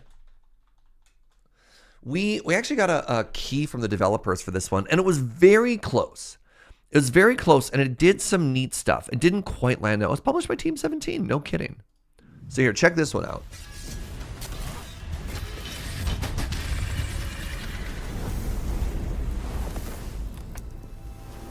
Long ago, in the Age of Darkness, the land of Eredar was ravaged by battles. We move with haste for night. So this one had kind of like a Warcraft 3 feeling going on, where you had heroes as well. And so the hero that you had a massive impact on how you built stuff. So it wasn't like a true tower defense game in that way, because I don't know. I always have a hard time with heroes in this particular genre. I never loved Warcraft 3 for that reason.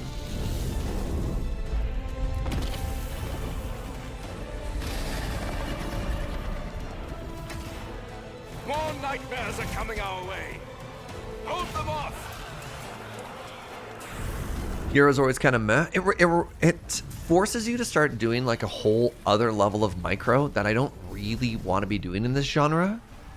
It's weird, right? Because like this genre is all about the micro movement, but I don't want to be so micro to have to care about an individual unit. Maybe that's a personal preference thing. I don't have a good way to describe the issue I have with it. We will rise.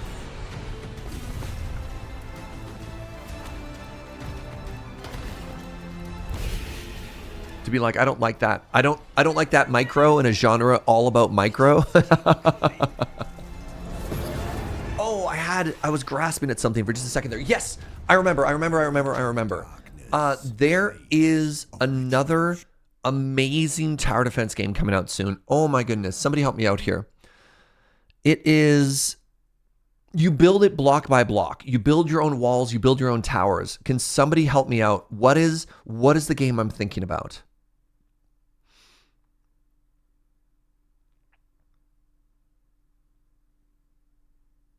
If it's real time, give me a hero or an army, but one or the other. Yeah. We've talked about it. This game looks like it's going to be incredible. Keep describing. That's literally it. Is it Emberward? Hold on, let me write that down. Actually Stronghold? No, this is a new game. It's in early access right now. No, this is definitely not Emberward. It has a darker aesthetic. It's a medieval aesthetic.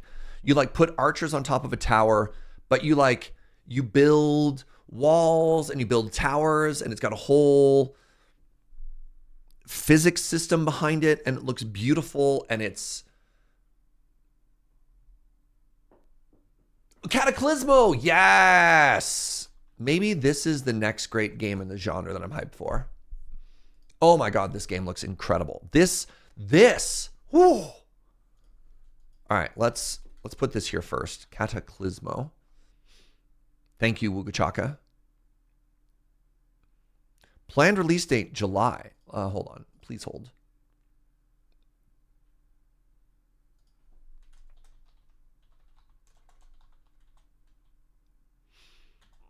July 16th, 2024.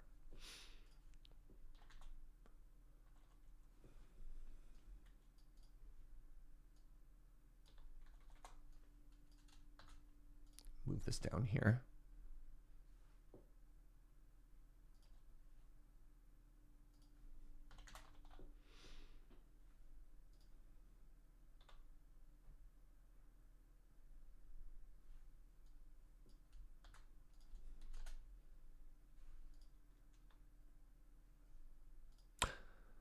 Cataclismo from the creators of Moonlighter. Wait, really? Okay, anyways, this game looks so my jam.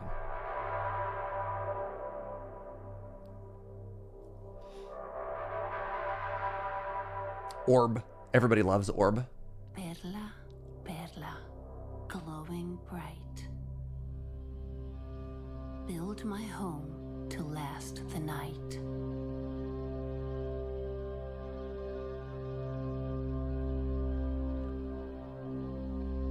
Build a roof that will not fall. Build a chimney, build the walls.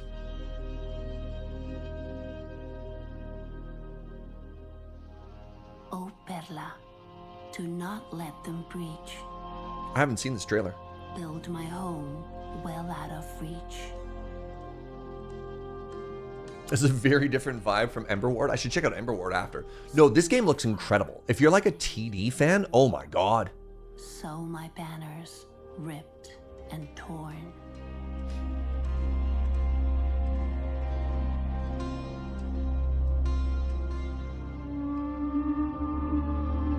Build my window free from mist. The bedroom where my head was kissed.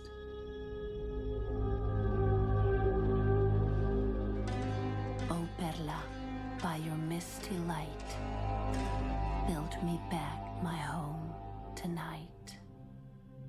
Grow strong, little one. Someday we'll overcome this disaster. This Cataclismo.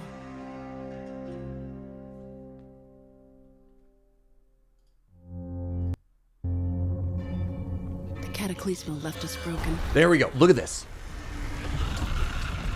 Scattered. Lost.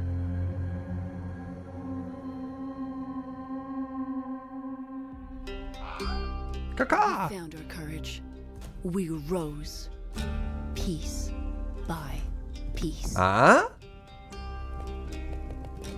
And we did not stop.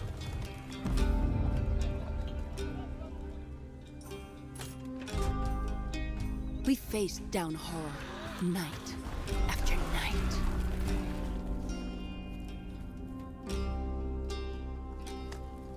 We grew strong. We built. You're gonna need to play this, huh? Oh. Look at this vibe. Right? They broke us once. But I see no broken souls today. I see a people carved from stone. And with this stone, we will rebuild. Anyways, I'm extremely hyped for this game.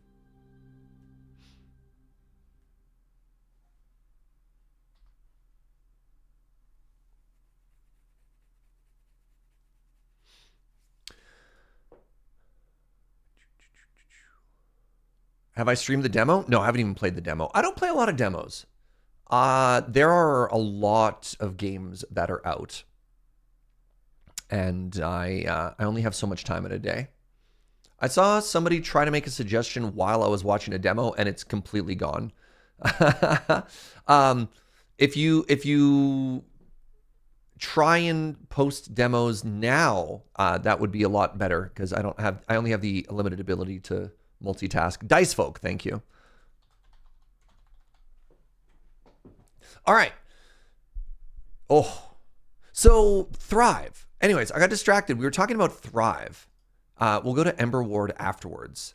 Thrive must have been good because look at how, look at what this started. This brought us through a spreadsheet and like 6 different demos. Anyways, right. That line between real-time strategy, city builder, and tower defense. This is my secret weakness. Right in here. Oh, some of my all-time favorite games are right in here. And trying to find that sweet spot, right? Trying to find that sweet spot right where it exists. I feel that Farthest Frontier is a really, really good city builder, and its combat is so bad it's actually infuriating, and I really want it to be good. They Are Billions is just probably one of the best like possible RTSs in its genre. It's unreal how good that game is. So we'll see if we can't get stuff. What did that sentence even mean, Serge? Serge, you shouldn't speak if it's just going to be gibberish. Anyways, a bunch of people are stoked for Emberward. I've never heard of Emberward. Build twisting mazes with Tetromino blocks and deploy unique towers in this engaging roguelike tower defense game. Oh no. Oh no. Okay.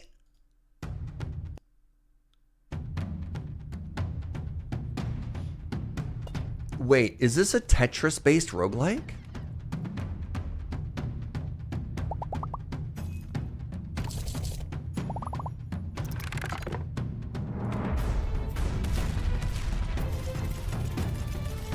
Why do they have D20s?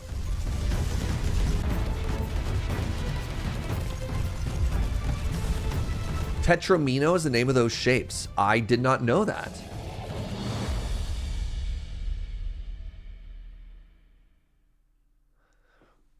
I need more information. I need more information. I need to watch this again.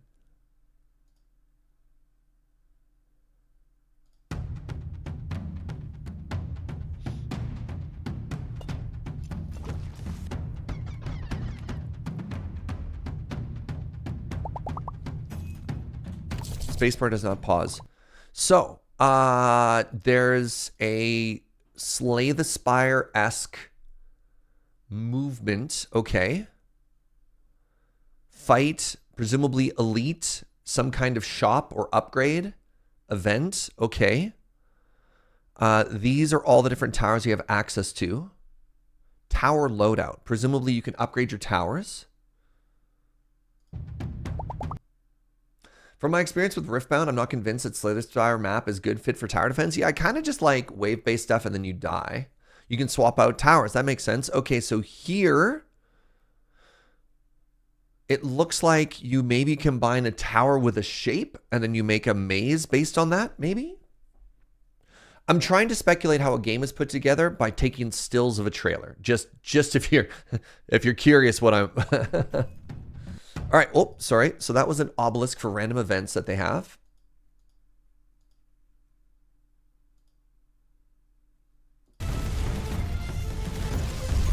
Yeah, because it definitely looks like you place down towers and then sometimes they have upgrades or whatever on them. You build the walls using the shape and then you put your towers on top as you see fit. That's even better. Okay. And then, you know what this reminds me of? I mean, I was a huge fan back in the day of Warcraft 3 custom tower defense maps. Oh my God. And in particular, I always liked the style where you made a maze that they had to walk through more than ones where it was just a DPS check. Like that way more. Oh. Same though, spent so many hours on those maps, right? This game is for me. Oh no. Okay, I don't know if I love the Spire-like map though. But that's fine. Maybe it's good? Maybe it's good?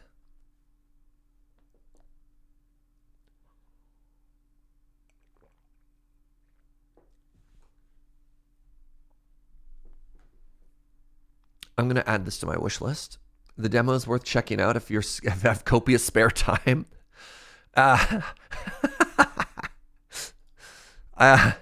If there's one thing to describe me, it's definitely not copious spare time.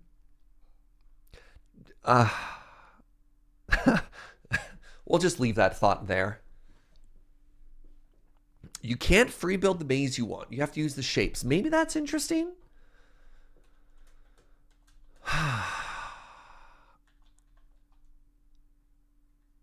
Do you remember Warcraft 3 tower defense maps? Well, look at them now. And then they're like flexing. You could try out the demo today. Maybe we do a Surge After Dark and I play the demo.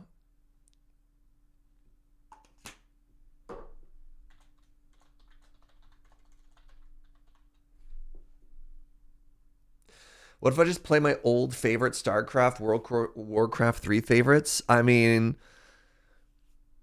the CDs are probably packed up somewhere. I could just like get an emulator or whatever. That'd be really funny though. No. You're saying that between a full streaming schedule across multiple channels and traveling and moving, I'm busy? Yeah, maybe a little. Maybe a little. Sorry, you're right, Boone. I have no idea what you're talking about. Surge After what? Never heard of it.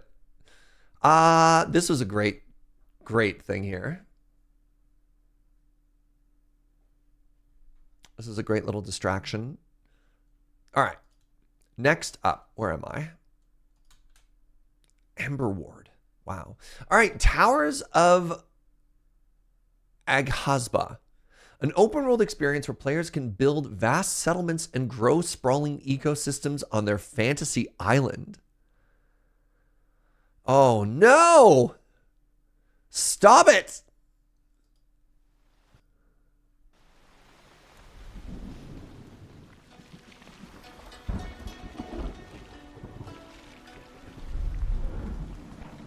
There are too many good games.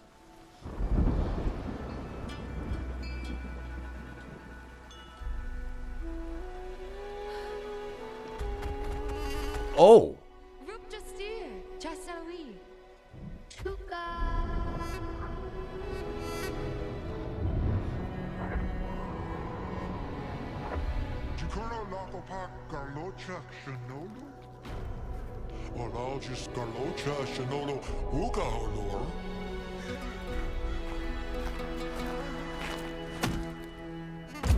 Love chopping down trees.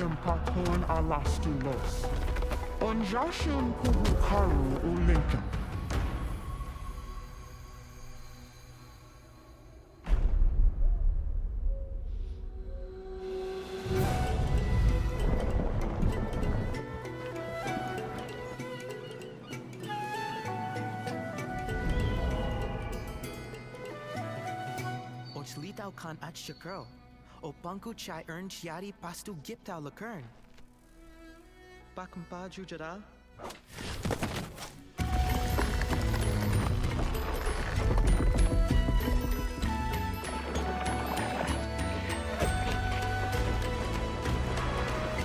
Man, Breath of the Wild sure did do a number on video games, huh?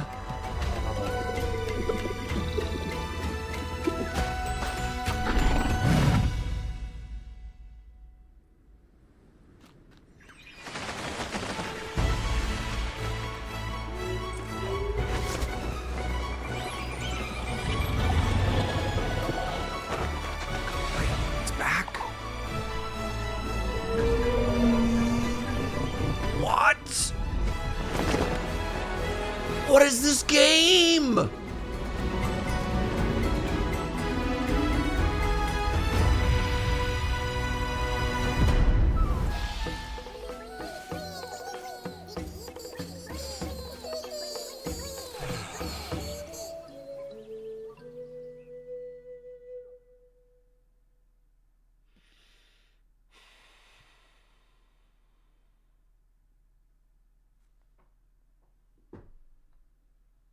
Where did this come from? Where did this come from?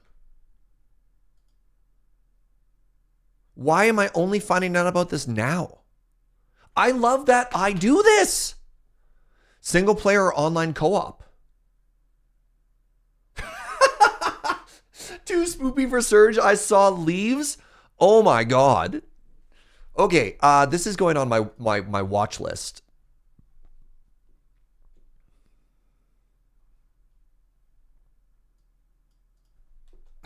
It has leaves. Gotta watch out for those leaves. Okay. Wow.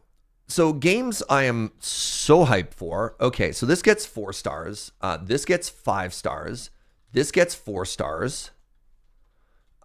First time ever, that gets... What? So we started the day talking about how hype I am for games like Manor Lord and Sengoku Dynasty, right? These like city builders, these adventure games. And it's interesting because Sengoku Dynasty, which is similar to Medieval Dynasty, the combat exists, but it feels like they took the combat from like Horizon Zero Dawn and put it into a city building exploration game. Like, what? Oh my goodness. Play it forward? I don't need to play it forward. I have a home stream. I like, why wouldn't I just stream it myself?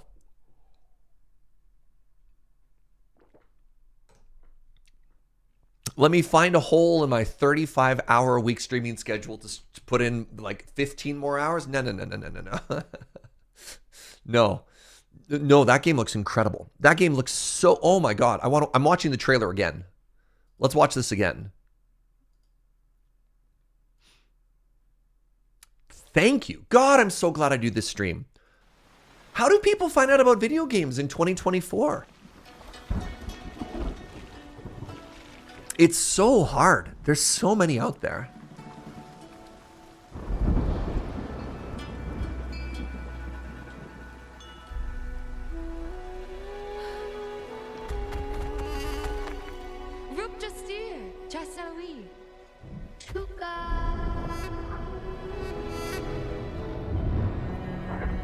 Like, look at that. Like, what a beautiful aesthetic. What's this? How big is this map?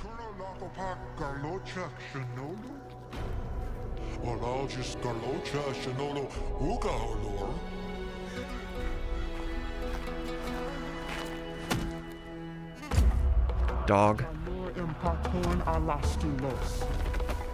So, question. Are those bugs clinging to it like aphids? Or are those plants?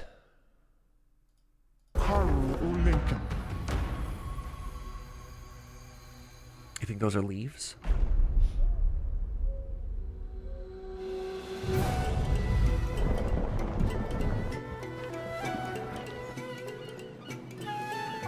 Look at that beautiful canal. So, I don't know why, but this guy kind of reminds me of like the sidekick from the original Avatar, like the armor and everything. And it also feels like they're speaking, like they have an accent, right? Like they're an Anglophone trying to speak French or something. I don't know why. I love this vibe. Right?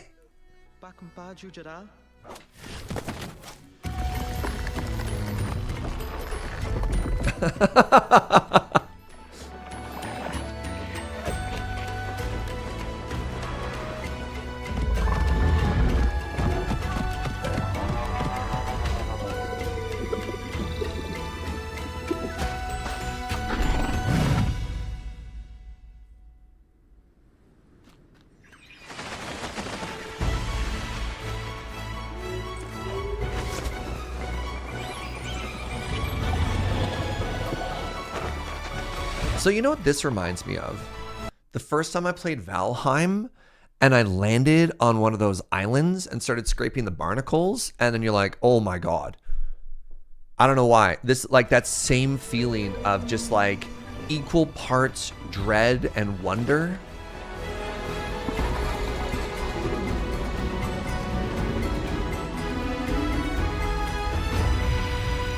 Amazing. Amazing. What are these? Look at these little guys. Oh.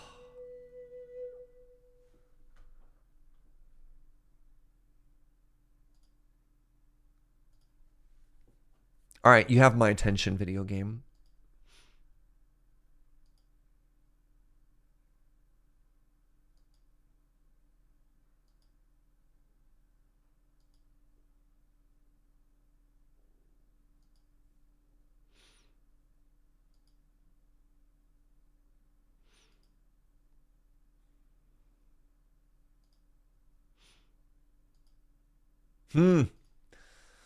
Huh. Suggestion to Tchia. All right, Final Factory. I think this is an automation game. This one seems somewhat familiar. Oh, yeah. I think we've looked at this one a couple of times. Wait, maybe not?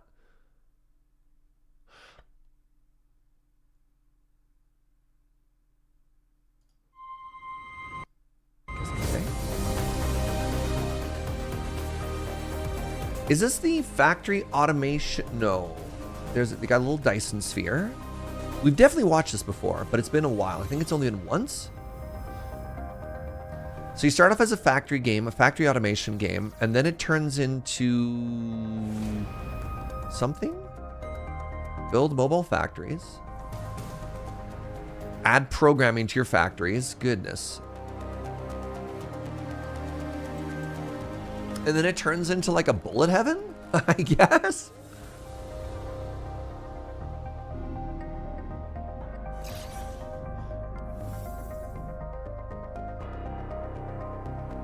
Yeah, it's a very interesting combination of genres for sure, right?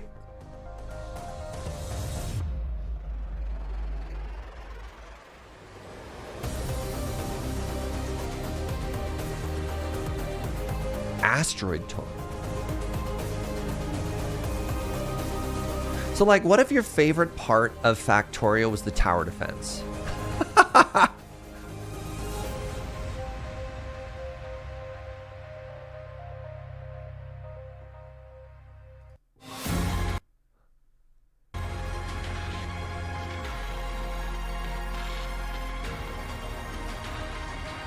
Wait, funnily enough, Factorio is releasing something like that soon? Really? Really? Hold on. Let's come back to that in just a second, Easily Crazy Hat, and please let me know if there's a trailer for that. Oh, in the space update. Okay. In like the first official DLC or whatever? I thought maybe they had like another game or whatever.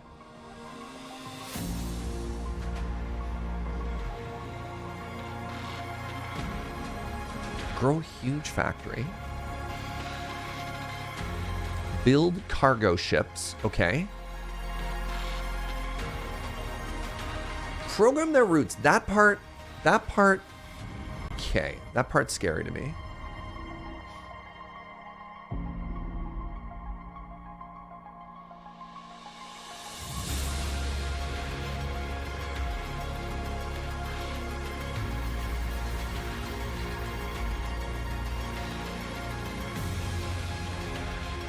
Like, they just straight up made a Dyson sphere, which is wild. Hey, D782, thank you so much for using your Prime here. Hey, thank you for the Butterbean as well. That's a huge milestone. I really appreciate you.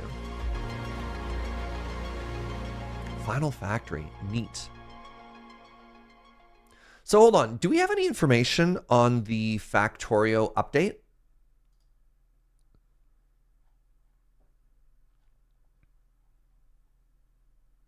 If we were looking for information on the Factorio update, where would I find that information?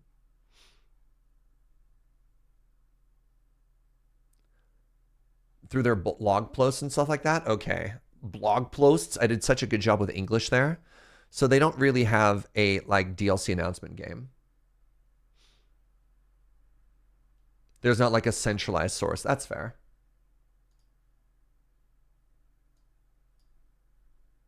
Hello?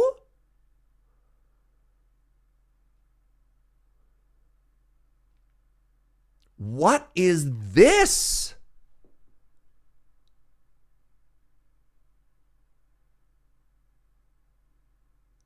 Okay, so, okay. Is this just a standalone game? Because this is almost like, I've seen people who've made this game. Yeah, there's a first-person game that's essentially this. We played that game. Factorio Raft? Astro Colony? Yeah. This is a tower defense island grabber. You grab things out of the air, your conveyor belts process them, turn it into bullets. The bullets feed your guns. Like, look at this. You can see the grabby arms are pulling off of that and feeding it into the turrets. Oh my God. Factorio's Space Age continues the player's journey after launching rockets into space. Discover new worlds with unique challenges. Exploit their novel resources for advanced technological gains.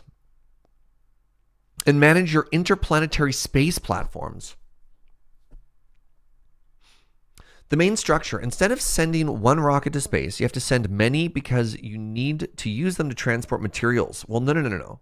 Hold on. You need to use them to transport materials to build big space platforms in orbit. The rocket is cheaper in Space Age to make it, to not make it drag forever, but you still need to do that. I mean, I kind of want just this to be a standalone game, to be honest. Oh, this looks so fun. Even if it's just like a little roguelike minigame, how far you can go. Anyways, I digress. Wow. Oh, why are there so many cool games? Video games are wild, y'all.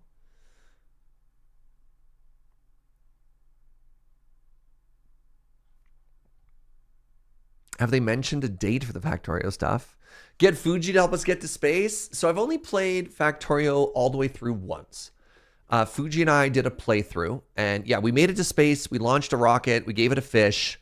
We said GG. How many hours did that take us? 40 hours. About 40 hours with a guided playthrough for RW, which was kind of cool. Fuji's a treasure. Yeah. Yeah, he really is. Fuji's in Japan right now. You watch that playthrough sometimes in the background. That's so sweet. Thank you. I've talked with Fuji about doing a revisit. That's why we ended up checking out, can't remember, Desynced was the game that Fuji and I played recently as well. Wasn't quite ready yet. That was a lot of fun. But I could see us revisiting, oh my goodness, especially if there's an update. Oh, I could definitely see that. Put 64 at the bottom of the list here. Fuji, unfortunately, has a little bit more free time now. Well, I'll have to wait for him to come back from Japan, but you're not wrong. All right, let's keep going before we dive down further into the rabbit hole that is my brain and tangents, and look at Fera, the Sundered Tribe. Fera, the Sundered Tribe is an enthralling mixture of monster hunting survival action RPG with village building. Okay. Village building and tribe management in a unique post-apocalyptic fantastical world of untamed magic and ancient secrets. Did Fuji leave Vshoujo? Vshoujo left. Vshoujo shutting down is what happened. So as a result, the company that employed Fuji no longer exists. Fuji is now unemployed, is what happened, Chrono. There's a big online announcement about all of that. Your suggestions don't line up at all? We'll get there. There's room for everybody's suggestions, provided they're Serge safe. All right, let's take a peek.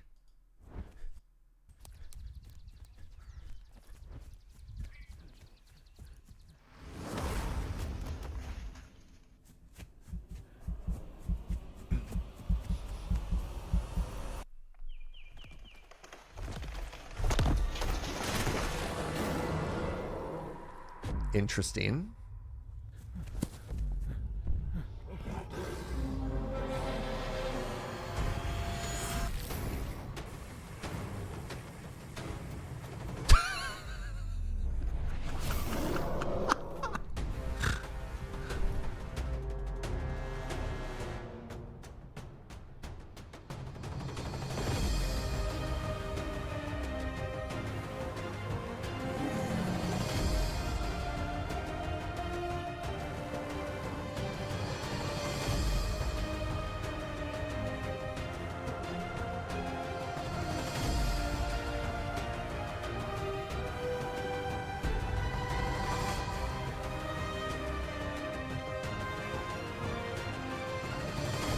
Yeah, definitely some Attack on Titan vibes with the like pew-ness.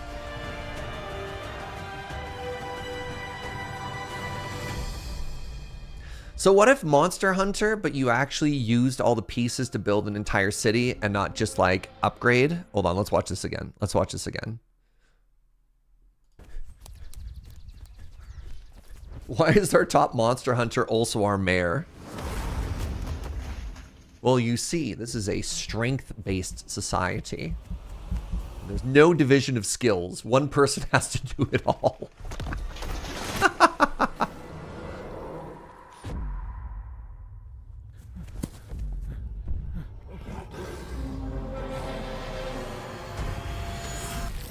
Watch the eye. Boo.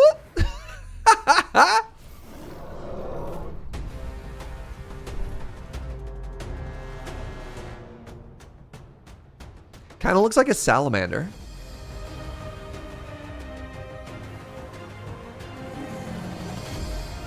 Whee!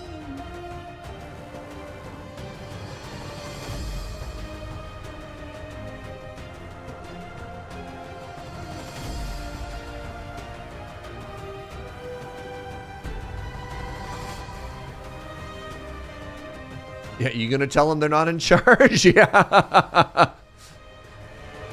You mean the giant flying arbiter of death? Yeah, good luck. Yeah.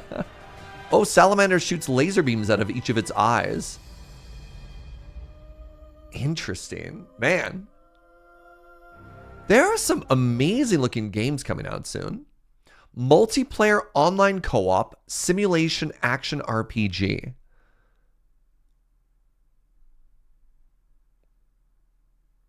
I've never actually played a Monster Hunter game. I know the previous Monster Hunter, isn't that like also on the list of like all-time ridiculous mega sale video games or something like that? And also, who did was Monster Hunter Capcom? Monster Hunter World is an all-timer? Yeah. So that's neat. Just sort of, correct me if I'm mistaken. I don't feel like there's been a lot of games that have really played around in that genre. There's obviously Monster Hunter, and then there was the free epic Monster Hunter-esque game, the free-to-play that Adam was a partner for, Dauntless, yeah. But other than that, it kind of feels like there's not too many people in that space. So this is cool. I like this. There's a new Grand Blue Fantasy game that's kind of Monster Hunter-y. Neat. It's a bigger genre in Japan. Oh, that's cool. The simulation tag can go away. What game is not a simulation? That's fair. Well, I mean, I typically see a simulation in either like sports games or like city games, but fair. There's another game called God Eater that isn't that popular here. I've never even heard of God Eater. What is God Eater? There's 3 of them.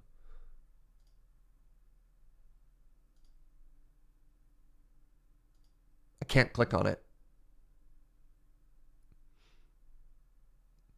Set in a post-apocalyptic setting, it's up to your special team of God Eaters to take down godlike monsters devastating the world.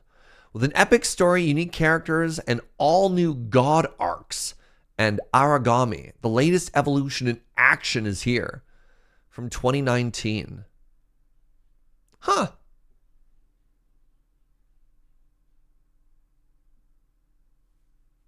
From Bandai Namco. Okay.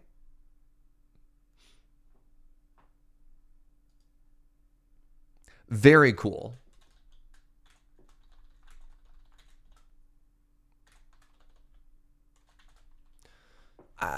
City Builder is wrong.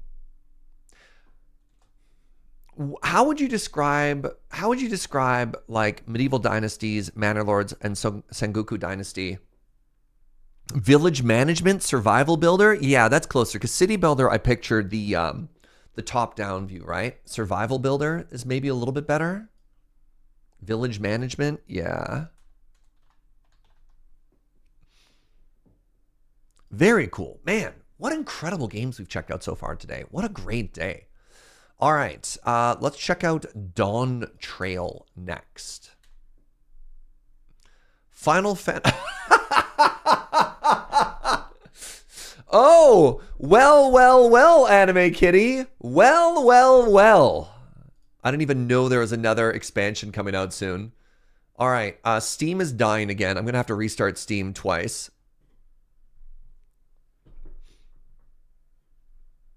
Have I heard of popular fantasy MMORPG, Final Fantasy XIV? You should check out their award-winning, what's it called? Award-winning free-to-play demo up to level 60. ARR, A Realm Reborn. How'd I do with the copy pasta? Oh, it's level 70 now? Pardon me. All right.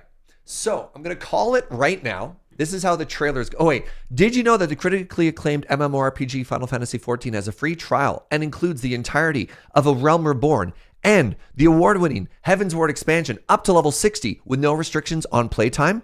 Did you know that the goes up to 70 now? Wow. All right, so here's how the trailer is going to go. Establishing scene, probably a crystal, and then the narrator is going to say something inexplicable, and then it's going to cut to, I'm going to say, every 2 seconds, scene change fighting, scene change fighter, introduce a character, dialogue, introduce character, dialogue, with no narrative the whole way. All right? Calling it right now. 6-minute trailer? 6 minutes.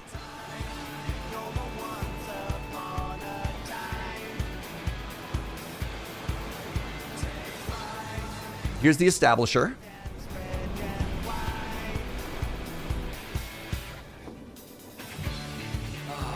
Blue seas, clear skies, and boundless possibilities.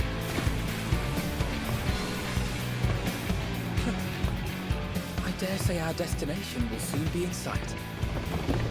Enjoying yourself for a change?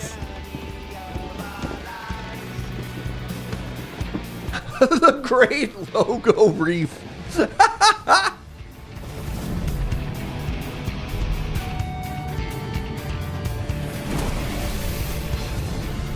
Is it a big deal that you can play male bun buns now? They're Viera? Is that what they're called? That was last year? Come now. Okay, this actually has more narrative than I assumed.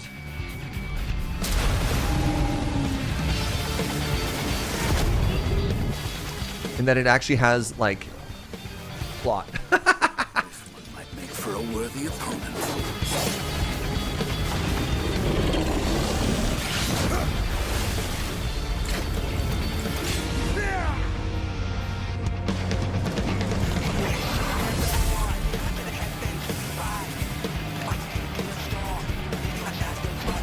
Oh, that's Estinian. I thought so. Wasn't his whole thing like he had blood armor for a while? Obviously, it's been a while. I only played to the end of Heaven's Ward.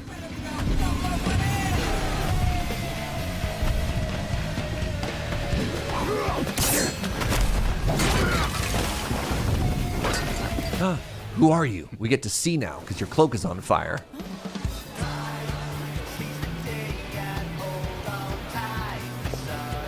I got a little bit into Stormblood. It was a little too much for me. Oh, the white robe is the player stand-in? Okay, that's good to know. So that's us. That was definitely not me.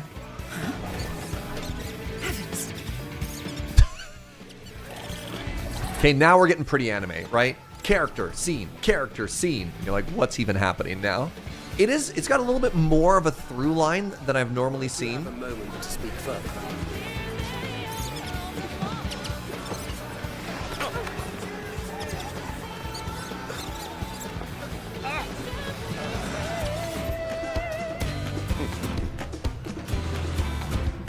You know what? For a JRPG, this is a lot like this. You can almost pretend that this has a plot, right?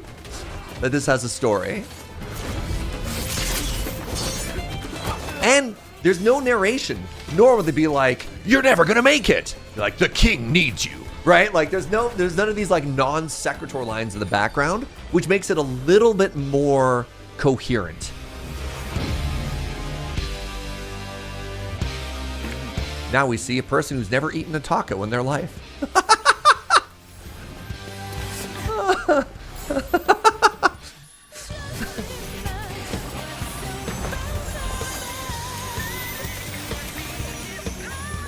This is the other new class, the Painter. Oh, the Pictomancer. That's kind of exciting. Is it a new healing class? It's a DPS? What? Yeah, I can't wait for the new class. Never had a taco before. Tacomancer. Can't wait. This is a new range DPS class. Huh.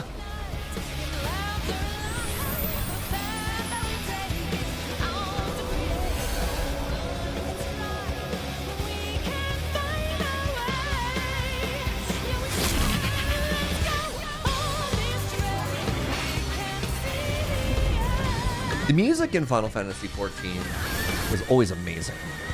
God, some of the boss music. Look, my friends. Behold the scene of our next great adventure. You and your adventures. I trust you have not forgotten the true purpose of our voyage? Friendship. Last we are come to the land. Oh! The new world. I've never seen the cat people before. Home. Tura. They're new.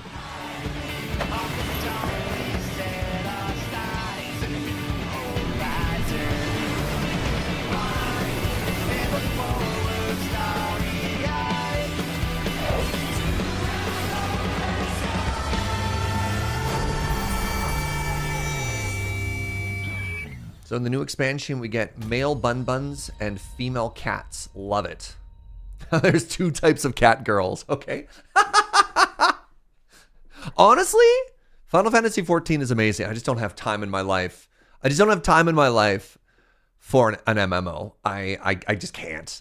I've tried it on and off. I've tried, I think I've played 14 3 times. I got to the end of ARR, but when I got to the glass tower, I was like, I cannot handle this. This is too much, and I put it down.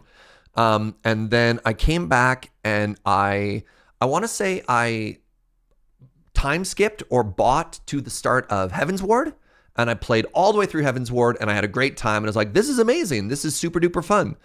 And put it down, and I started the 3rd time, and I got into the 3rd expansion. And the 2nd expansion is all like, oh no, a kid fell out of a window. Haha, we'll heroically save them. Isn't that great? And then the 3rd expansion is like, hey, look, there's a dead kid. And you're like, they're going to get up, right? And they're like, nope. We just killed that kid. And you're like, this is a lot for an MMO. Like, no. And I was sad, and I put it down. I didn't get back to it. Yeah. It was like, hey, what if war is bad? And you're like, yeah.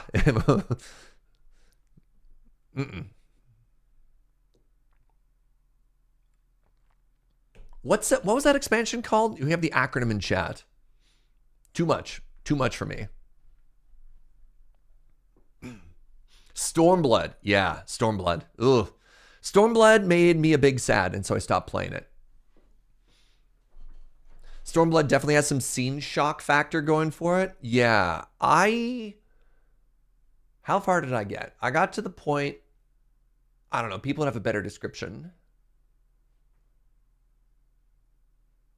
Got to a point where a bunch of villagers were being held as like political war prisoners, and they were all being like gruesomely executed. And I can't. I was like, no, all done. All done.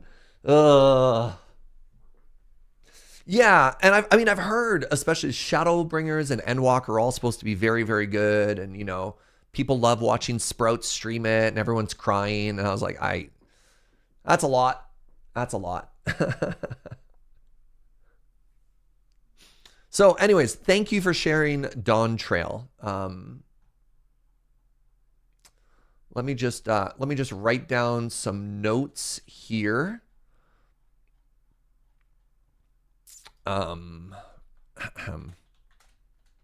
Perfect. All right, there you go. Just a brief little description. So remind myself next time I see the game. All right.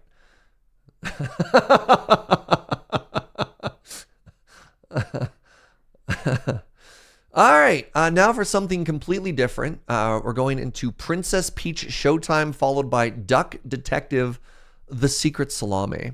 But actually, before that, I need to pee. I'm going to take a short bio break. I'll be right back, friends.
Hello, I return.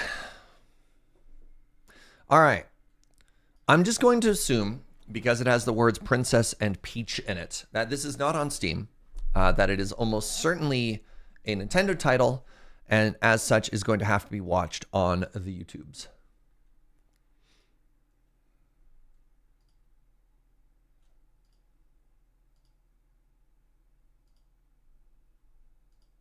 Oh my goodness. Stop it. 3 times I tried to launch YouTube and click on the search icon, and then the window resized and it made me click on the search with your voice. And I was like, no, that's not what I want. 1 month ago, official trailer. Okay.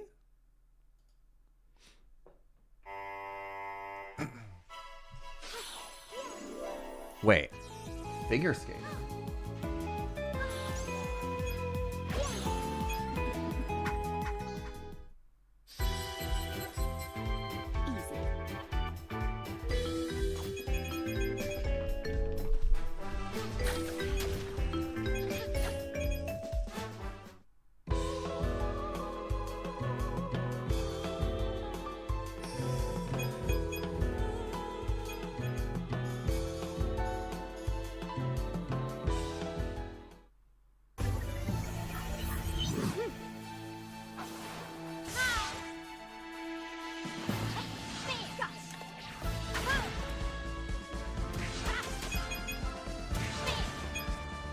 Is this just a series of mini games all starring Peach in different outfits? What am I looking at here? Cuz like I'm almost picturing like Mario Party style, kind of like WarioWare. Interesting, but it's not party games because it looks like it's all single player, right?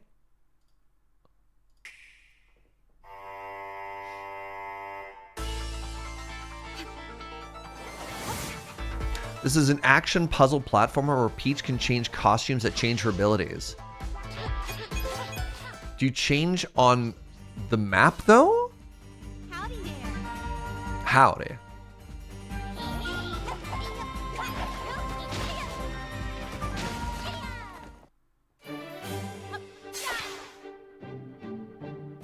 Interesting.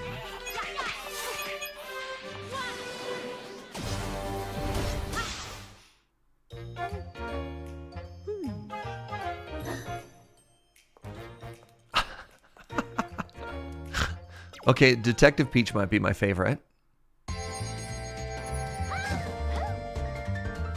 Ooh, patisserie. Oh, we bacon. There's a 5-minute overview trailer. Okay, that one looks better. Look, I searched Princess Peach trailer, and then YouTube, there we go. YouTube gave me what YouTube gave me. And now, everyone, Princess Peach. In this action game, she slashes, sings, sleuths, and so much more with show-stopping transformations. She takes the stage in Princess Peach Showtime.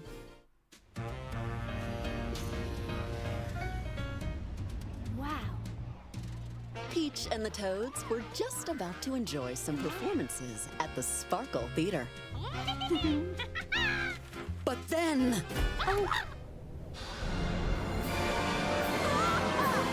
The Wicked Grape and the Sour Bunch made an unexpected entrance to steal the shows! They invented a new villain. Big fan. And the Spotlight! Oh, that's a villain in Kirby. I don't know a lot of Nintendo lore, apparently. And the theater's guardian Stella to save the plays and the day. Oh my! Something terrible has happened here. Lucky for us, Peach can use Stella's ribbon power to return things to normal.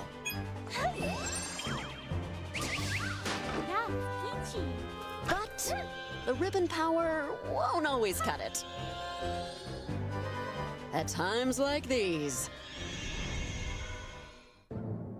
transform! Right on cue, Sword Fighter Peach slashes onto the stage. With perfect poise and skillful swordplay, she bravely challenges the Sour Bunch. Peach will transform in each play and gain the abilities needed to save the show. Okay. So 1 ability per level. We've got... Yeah, okay. So you got that old school like Mario 64 thing where you go to an area and you kind of have an idea of what you're looking at. Ooh. Sneak and speed through the village to fend off foul foes.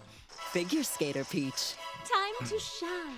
Glide across the ice in one cool performance. Patissiere Peach. Become a pastry chef to whip up lots of sweet treats. Bon appetit. Oh, this is adorable. Girl Peach. Howdy there. Saddle up and round up the baddies with your trusty lasso. I love that Western accent. Nailed it. Mermaid Peach. Sing your heart out to guide sea creatures in a noteworthy concert. Boo. Detective Peach.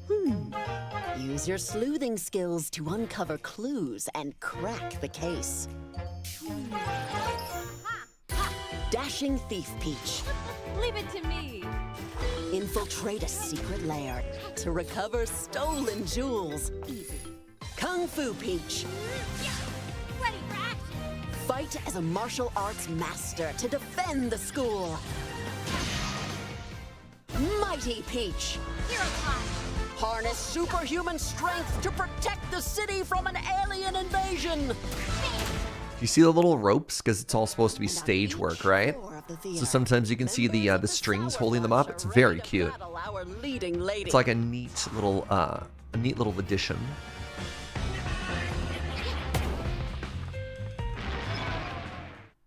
After completing a floor, you can take part in a rehearsal. Defeat waves of enemies within the time limit as Sword Fighter Peach. And collect oodles of jewels as Dashing Thief Peach. Take any damage and it's curtains.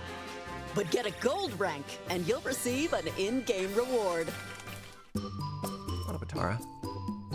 Earn rewards to change up Peach and Stella's outfits from the lobby.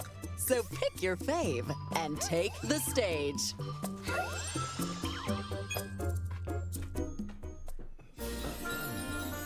Huh.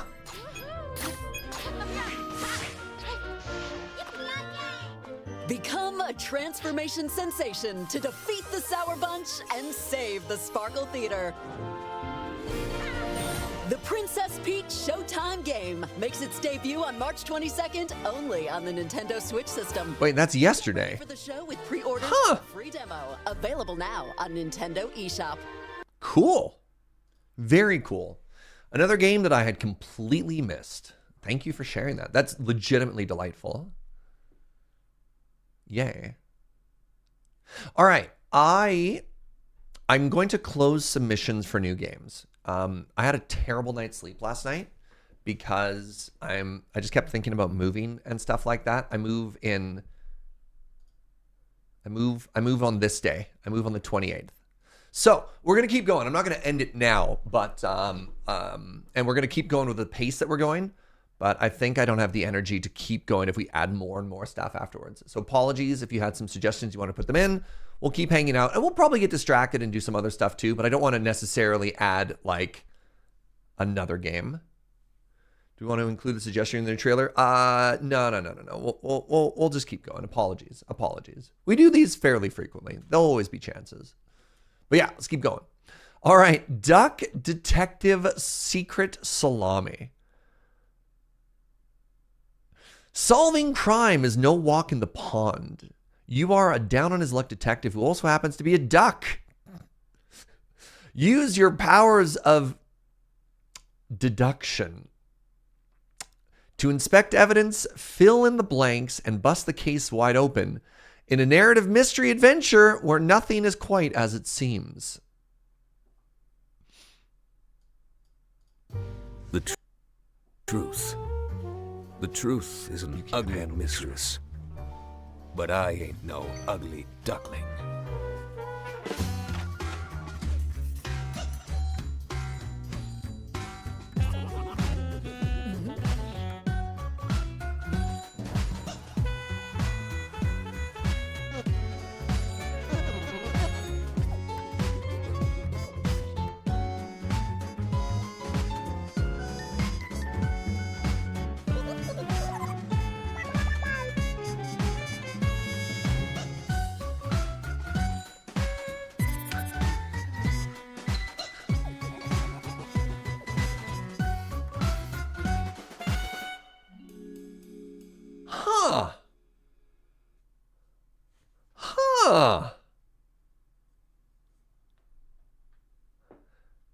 Let's watch that again. Let's watch that again.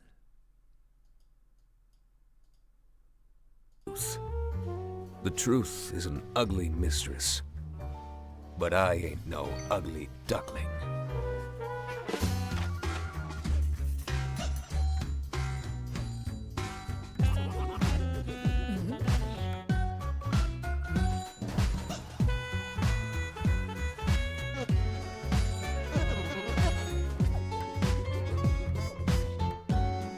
Really like the music.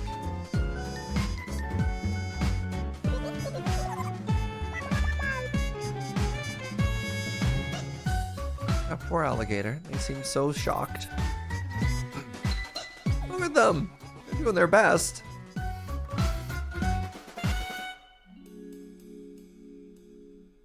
Having the characters be paper cutouts is a neat way to save a lot of character animation. Neat. That is an excellent insight, Pix. So now's where we tangent. Now's where we get distracted. So I always wonder on games like this. I mean, I don't worry about replayability, but it's curious, right? Like, do they have a system to randomize it so you go back through? Is it one narrative, like, you know, you solve and you forget, which is fine. But there was this amazing procedurally generated, like, film noir kind of cyberpunky one that you could play over and over and over. Does anybody know what I'm talking about? Shadow of Doubt. Yeah. Have you seen this one?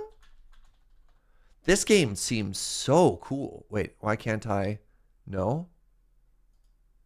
Shadows of Doubt?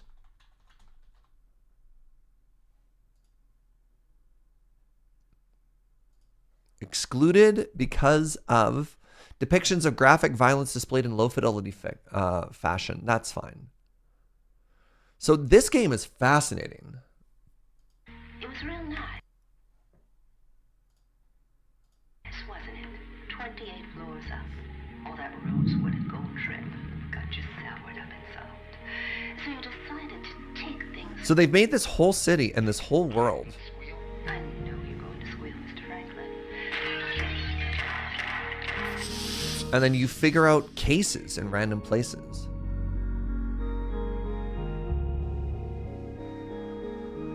All right, well, maybe not Serge safe. Maybe not Serge safe. Apologies. Not safe for Serge, but it's interesting. An immersive sandbox detective stealth game set in a fully simulated sci-fi noir city of crime and corruption. Think like a private investigator and take on jobs to earn cash on your path to catching a serial killer. Steam did try and warn me. I should have done it. Oh, it's not a wait, the city is also procedurally generated? The city is different every time? Man. This game seems very, very, very interesting.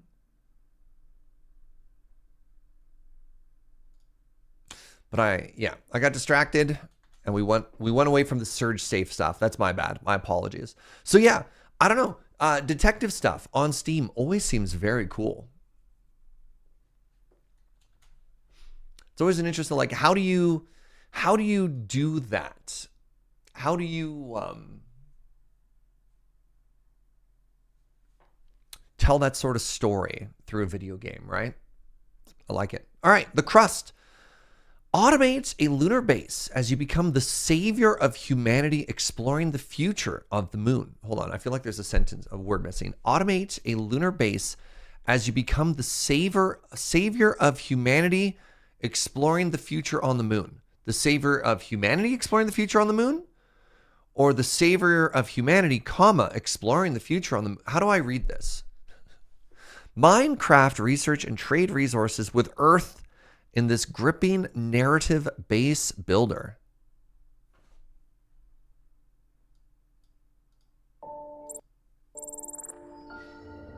Cargo ship Alpha requesting permission to dock. Access granted. I'm a fan of mining and crafting. Always pushes humanity to conquer new frontiers, making the technically impossible a reality. The major space bureaus have joined forces to build the space elevator to transfer your production to the moon. Oh, you also build stuff underground too? Love it. Earthly restriction. Conveyor belts. There are no restricted areas and emission. Okay. Oh, okay. Fabricate and trade the logistics with Earth will be provided by Crust. But as it turns out, the moon conceals a lot more than anyone could have imagined. Hey, what the hell? The bigger question still lingers. Will the moon be humanity's endpoint? Or the beginning of a new path?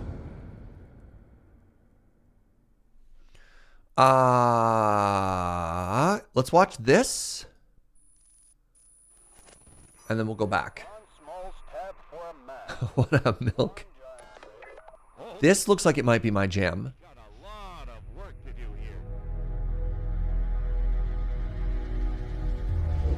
Love circles. Big fan.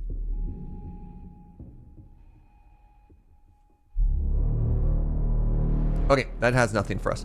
Okay, let's go back to this. And let's do some pausing. Cargo ship Alpha, requesting permission to dock. Access granted. The threat of survival always pushes humanity to conquer new frontiers, making the technically impossible a reality. Okay, so it looks like we have two things. We have a survival builder up top with people and production. The major space right? bureaus have joined forces. So no conveyor belts, storage, building, got people running around or drones. This also almost reminds me of the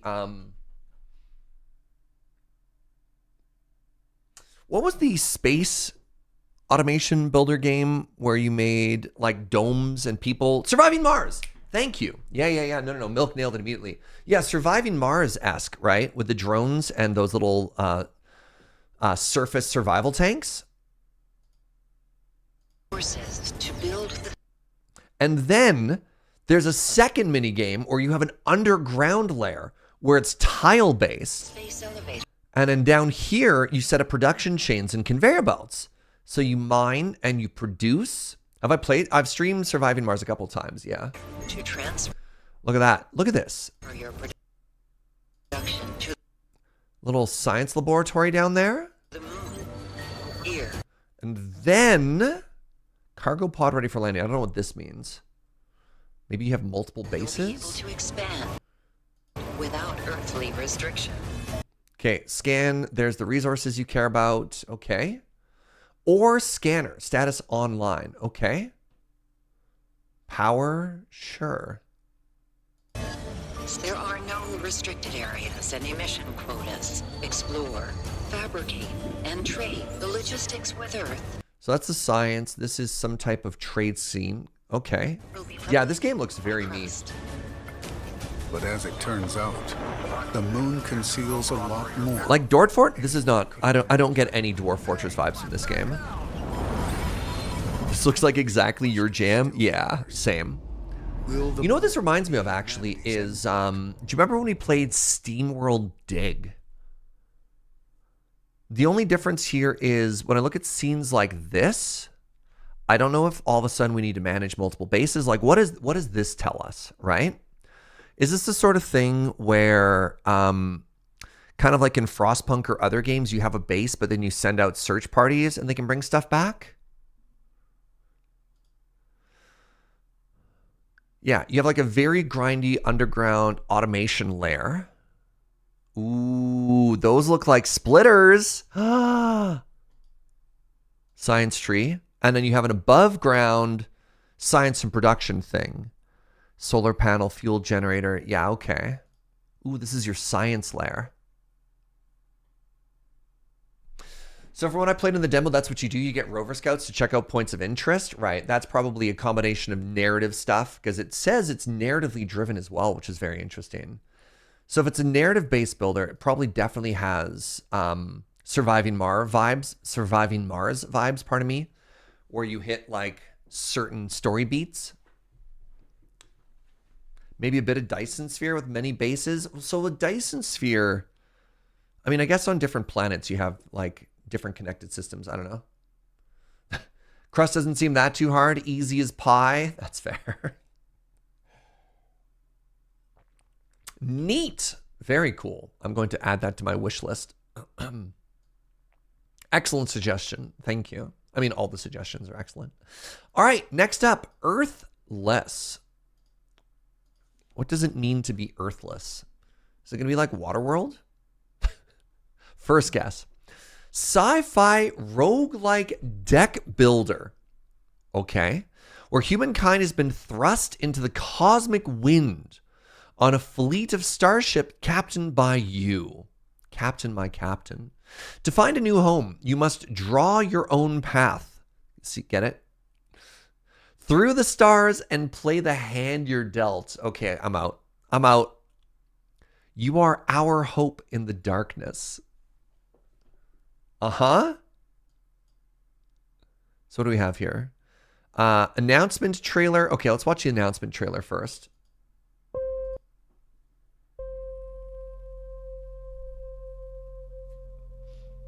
We thought we had billions of years before our sun died. We were wrong.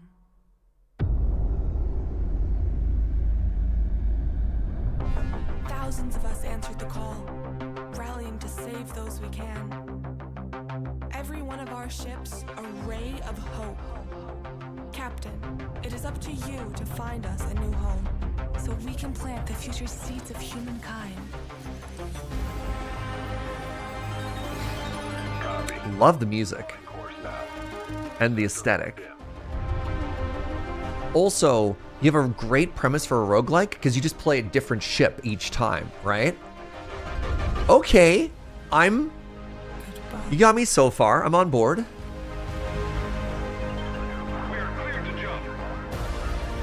Prepare for warp jump in 3, 2, 1. The key art for the game is incredible. Yeah. Well, this is just the announcement trailer. Earthless. Okay. Soft landings, Captain. Oh, by Blackbird and Team 17? What? Developed and published by Blackbird. This is out of Vancouver in Canada. I wonder if this is one of the games Lili's been working on. Huh. Peggy 12.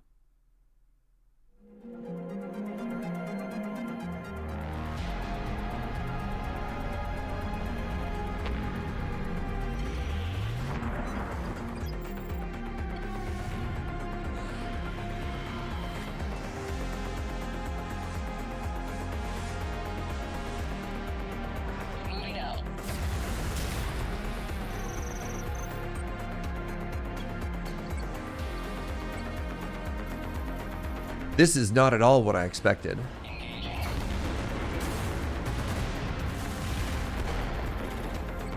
So it looks more like a... Let's watch it first, and then we'll dissect it after. Big alien.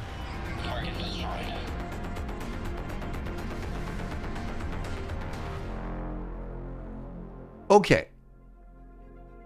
What did we just see? Caca.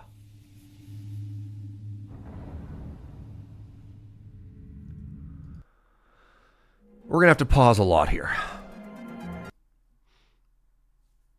Habitable planet located. Oxygen, nitrogen, other. Okay.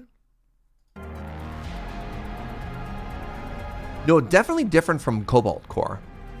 So Cobalt Core is a game of their turn, your turn. You have a deck, they have an intent, and you fight each other back and forth.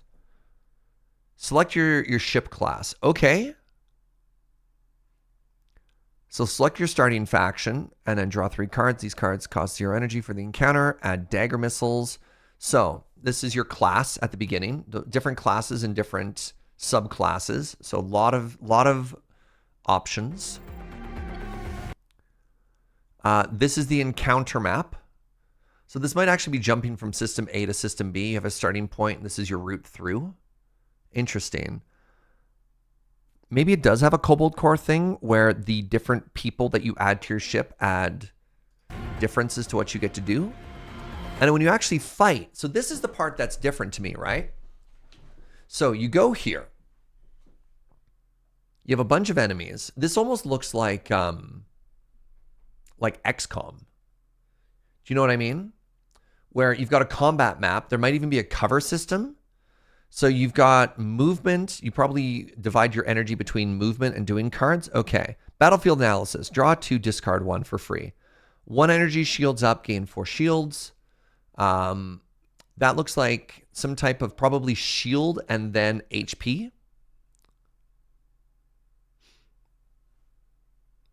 Yeah, so you move on the grid and then you use your energy in your turn as well.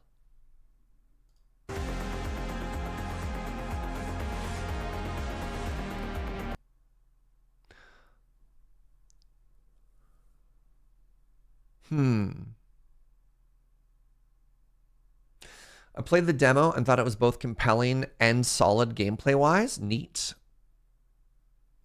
Every time a card is played while this card is in hand, lose 1 heat. First strike, gain 2 firepower. Okay, heat management. Neat.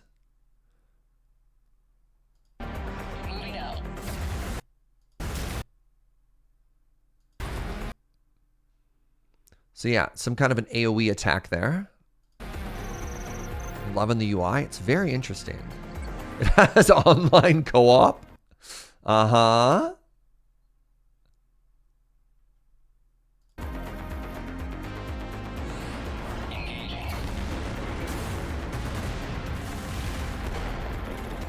Oh, sorry. Let's go back a second here. What is this? You get events. Communication officer. Captain, we've located the remains of ANO. Repair hull or salvage for parts. Interesting. You choose salvage. Gun card type railgun shot. Okay. Artifact. Make a skill card. Gives +5 shield to yourself. Interesting. Order crafting.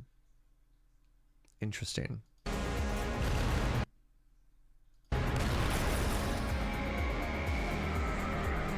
Some type of giant crab boss. Is it a ship? Is it a crab? Why not both? Spawn Herald Core. Very interesting. Very interesting.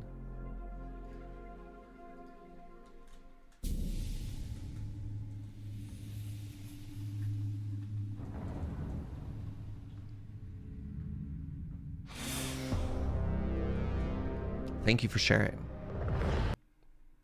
Blackbird Interactive, no release date.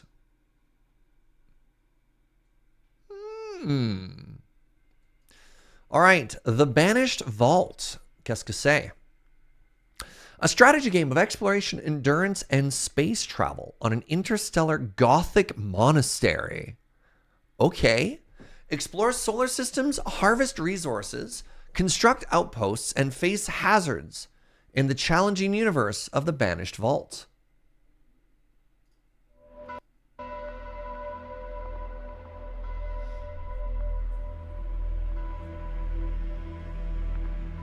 Ooh. Love the art.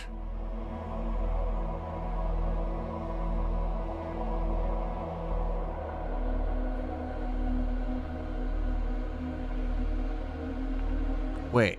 Okay.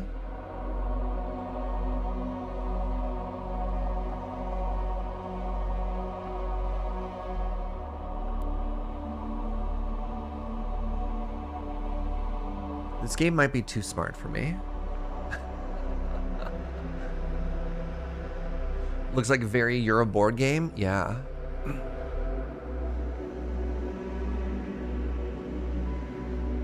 Huh.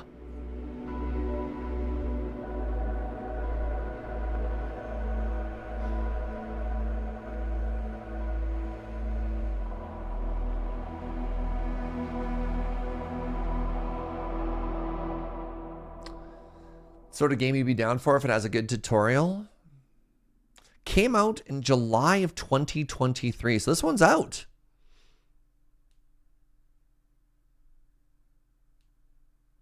Bro, Elden Ring? Oh, as? Huh. This game doesn't look like anything you've played in the past. No, it really doesn't. The Banished Vault is, if anything, a masterclass in the economy and cruelty of space survival, where every movement matters. It is wholeheartedly uncompromising in bending the player to its will and vision, and it is right to do so. Huh. An entirely singular game about the depths of space, the limits of your own mind, and the divine beauty of mathematics. Yeah, this game looks like the sort of game really smart people would like. Cool. You want to buy it just to check out the art? Again, this is why I love this stream. Because I would never find this game on my own. I would never find this game up. There's no chance. Huh. Cool. All right. Mika? Are you on Team Mika or Team Mika? How do you pronounce that?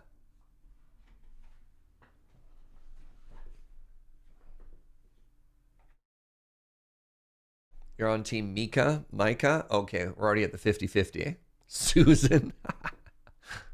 That is the only true way to pronounce it.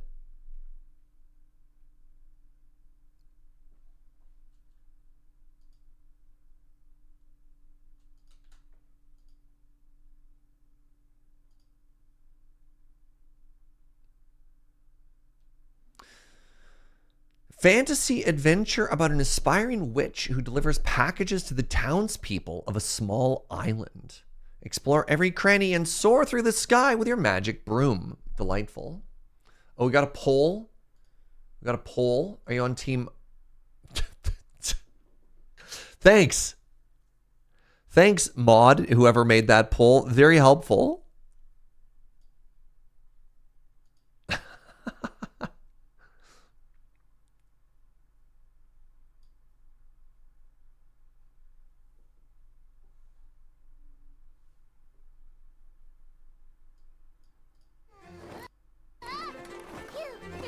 Oh no. Caca! Okay, it's cute.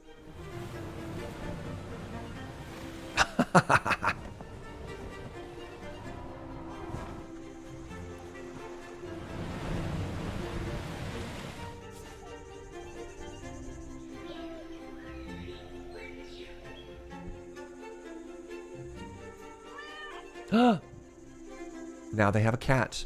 They stole that cat. I just need you to know.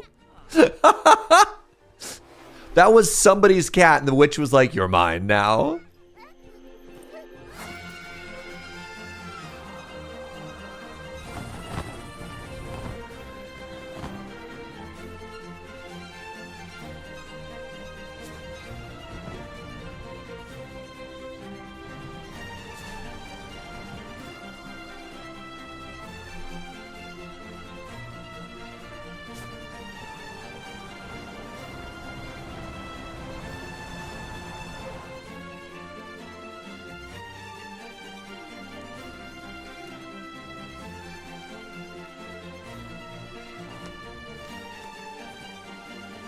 Are they running some kind of delivery service?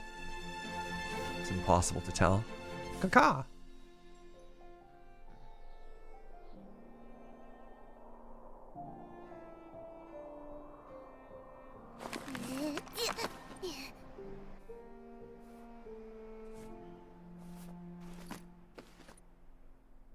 Okay, that's delightful. Real quick here, I'm just going to be copying this and DMing it to my friend TQ for no reason.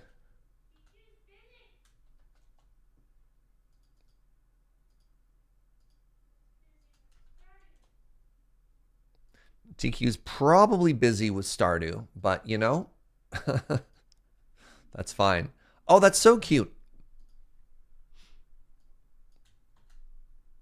All right. Tales of Kenzera, Zao.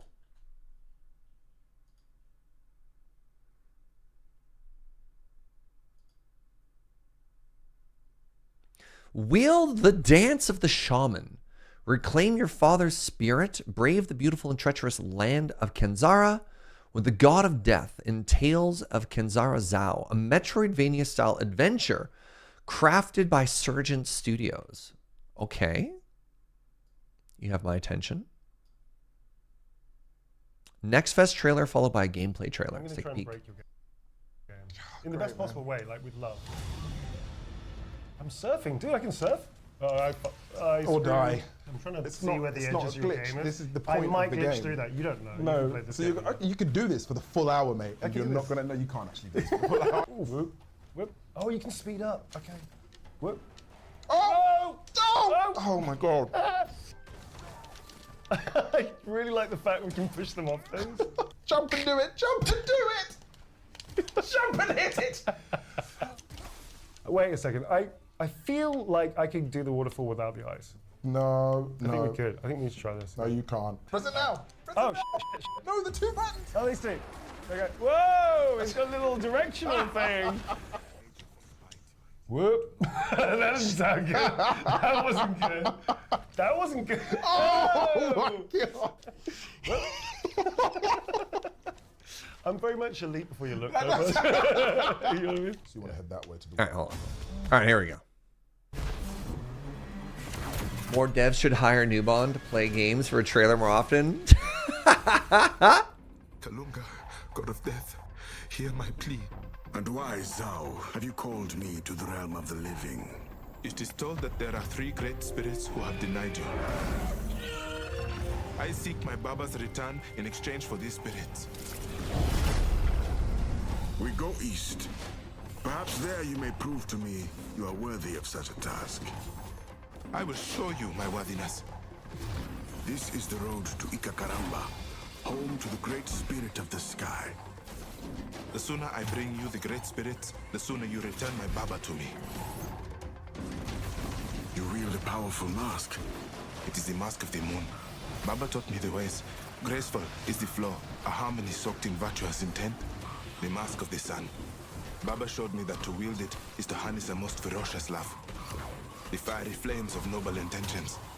Your Baba taught you well. The moon. The sun. I must embrace the dance. This shaman shrine means to imbue you with your predecessor's power.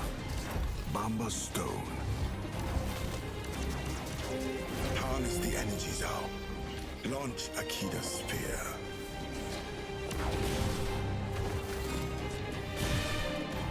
His power in the wrong hands would be disastrous. Use this power how the others would have wanted. For good. For greatness. The way you took that Rojo out was amazing! You should not sneak up on people, young shaman. We are shamans, healers in a land long past healing. Zao, you're sweating. You are more than welcome to take over. Every step, another obstacle, another obstruction. This will not be easy, shaman. Those before you have tried and failed. All I see before me is a boy. A desperate boy with a desperate plea. I am a shaman, my father's son, wielding his masks, knowing his ways. I can do this, Kalunga. I know I can. April 23rd. Wow, this one's coming out soon, too. Oh my god, TQ's here. Hi, TQ. This game's already on your wish list? Yeah. Well, good. It's important that we double check. Could you imagine if we didn't tell you, TQ? This game was funded by Ridley Scott and Critical Role. Cool.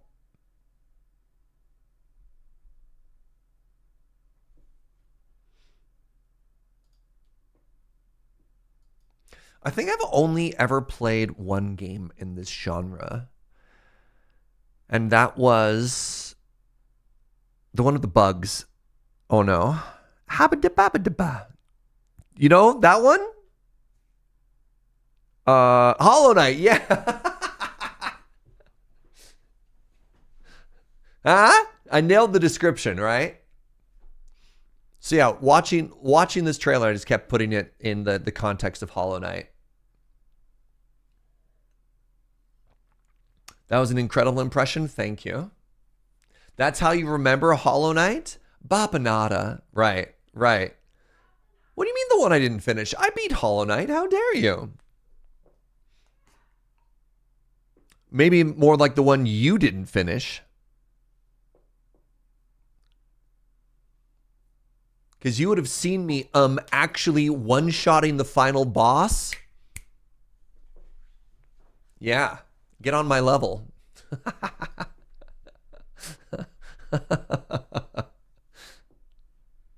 Couldn't get past the first boss. It's okay. When Hollow Knight 2 comes out, Silksong, you can watch me. You can watch me one-shot all of the bosses. Best fight. What was the one? The dung beetle boss? The one that was like the music one? Did you get the true ultra best ending? I got the one true ending, which is the one that I got. The truest ending. The one that is naturally reached by the gamer. When does Silksong come out? I don't actually know. We get it, Serge. You're a gamer. Thank you for realizing my gamerness. Yes, Silksong will come out either tomorrow or 10,000 years from now. Somewhere in between. Dung Defeater? Oh, it was such a good Dung Defender. It was such a good boss fight. I had a big smile on my face the whole time.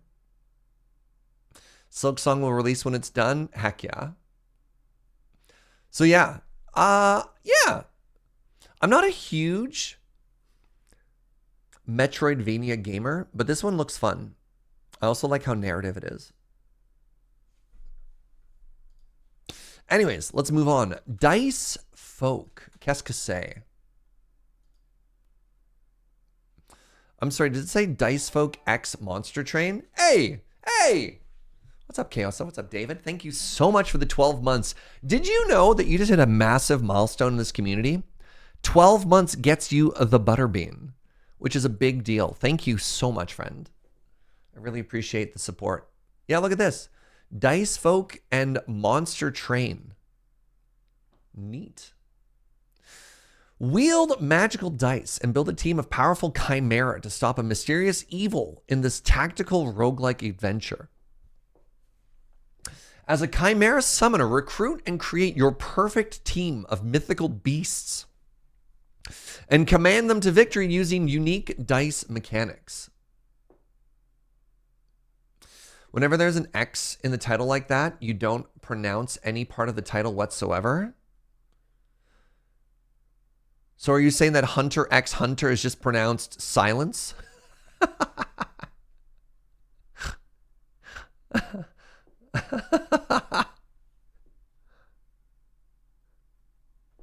All right, neat. The title is just silent.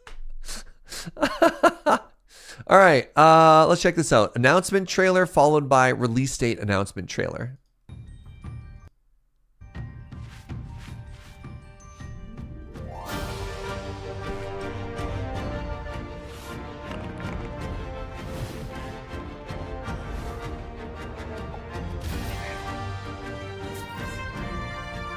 Oh, you rotato? You rotato?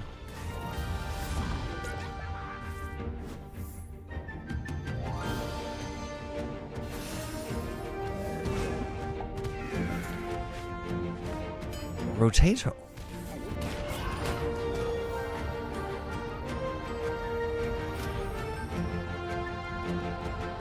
Rotato.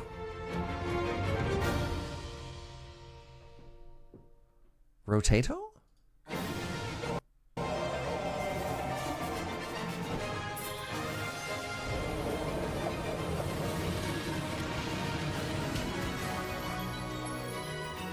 Okay, hold on.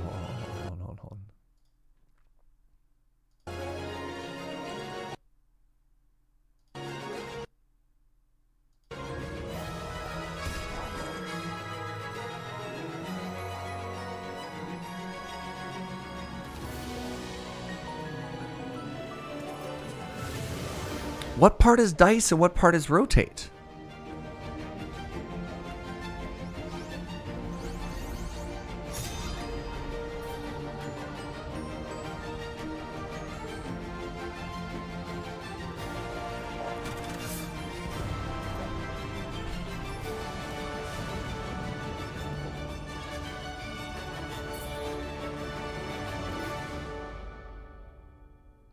The die caused the rotate?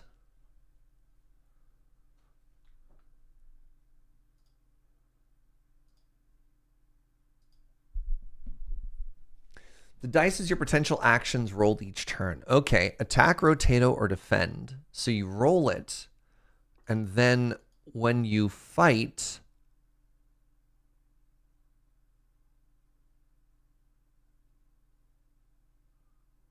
I guess that's their turn?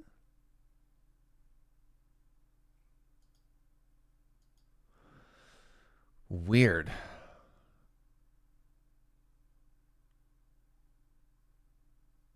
Huh. So this is going to be a non sequitur, but there's one game with a mechanic that kind of reminds me of this. I wonder if I still have it in my Steam library, if I archived it.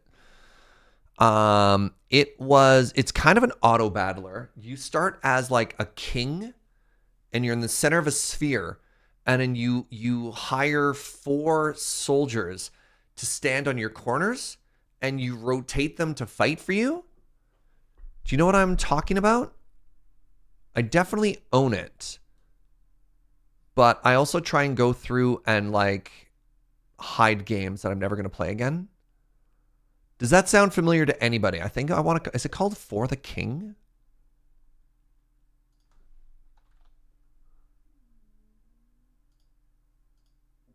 Just King.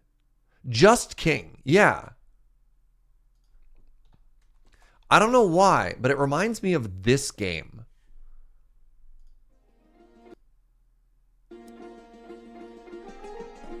I never streamed it, no.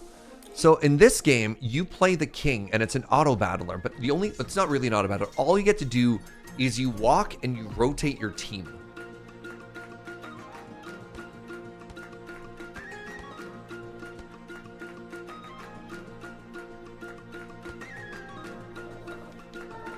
This trailer is incomprehensible.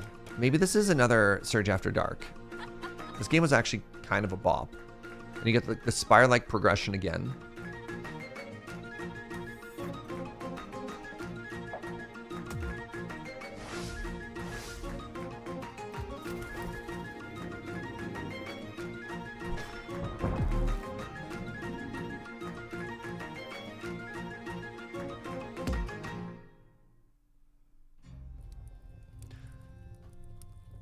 What's the criteria for Surge After Dark? Vibes? I don't know.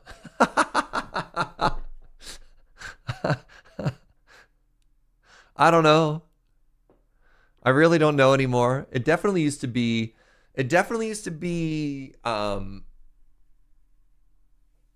games with like adult themes that wouldn't fit on the more family-friendly vibe of this channel. And now it's just, it's more the place that like, I don't care how it does. It's like such a great place to experiment and try stuff out that might or might not work. I put a lot of effort into curating this, and this is as good as I can do. Whereas I don't care. At night, it's like tech tests and hangout and things that might flop and things that definitely aren't the right vibe.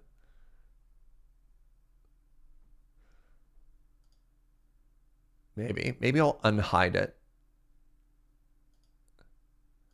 I'll put it in my favorites and I'll think about it. So anyways, yeah, Dicefolk. Dice is also a very odd mechanic to me in roguelikes. I really struggle with dice in roguelike games because it just feels like bad UI. I don't know.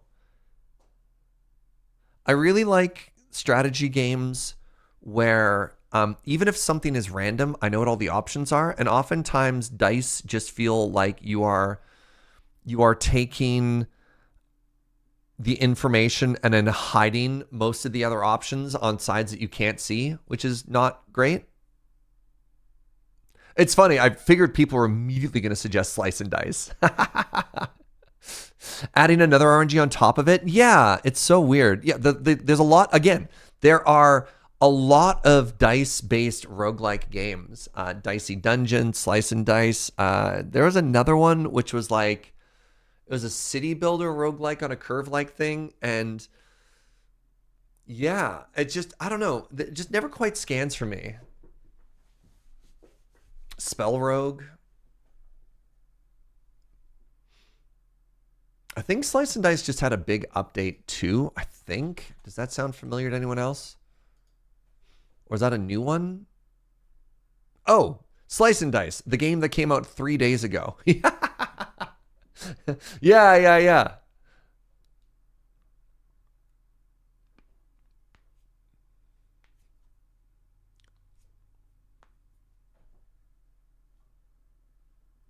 I mean, may as well just watch this trailer while we're at it. But I don't know. It's Dice.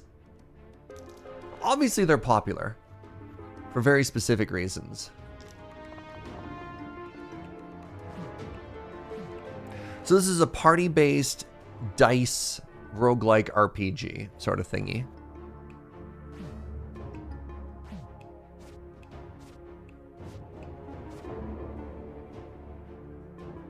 You love dice roguelikes because the RNG makes them more interesting. I mean, obviously, you feel that way, and that's valid. But like, I like really technical, really strategic roguelikes where it feels like my decisions matter. And sometimes if you add a bunch of dice rolling RNG to it, it doesn't matter how well you've planned, because if you roll the dice wrong, you just die. And that feels weird to me, right? Where you're just like, it doesn't matter if I make the correct decision, because if I make the correct decision but then I roll wrong, I'm just dead. Does that make sense? I don't know.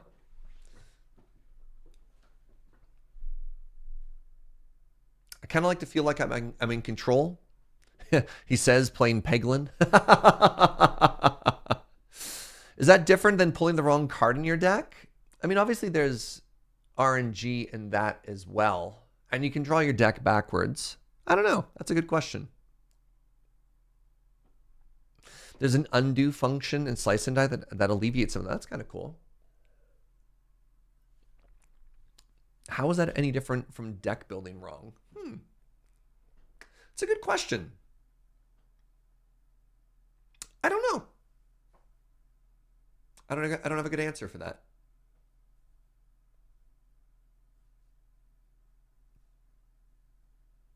Hey, Serge, have you ever wanted a third full-time job? What are you suggesting? I'd love to make more money. Tell me how much you paying? Eve Online? Oh, that's not a job. That's a chore. Jobs pay.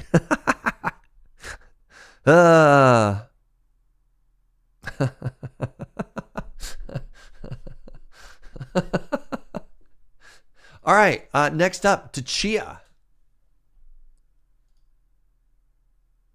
Oh, this one. This one's cute. What's this trailer? It has no hover over.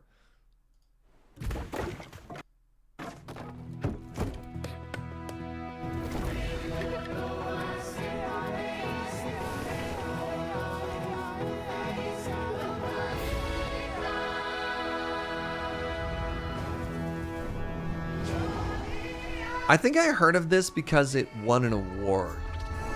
Right, this was in the Game Awards, right?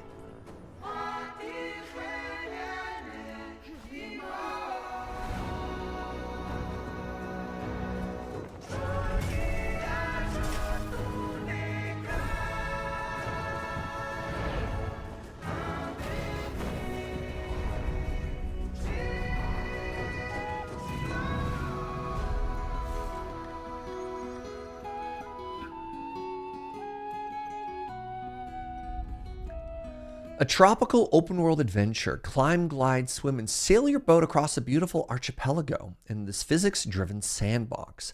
Take control of any animal or object you find and jam on your fully playable ukulele. Let's go.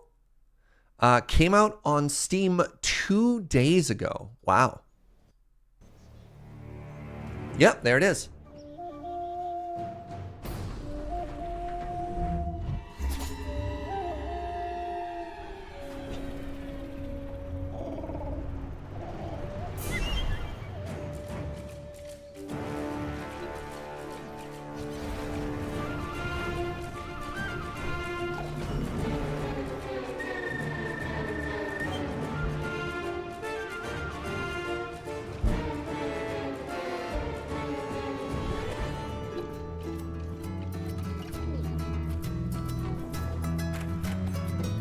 Wait, you use your ukulele to summon your spells? Oh, I love that.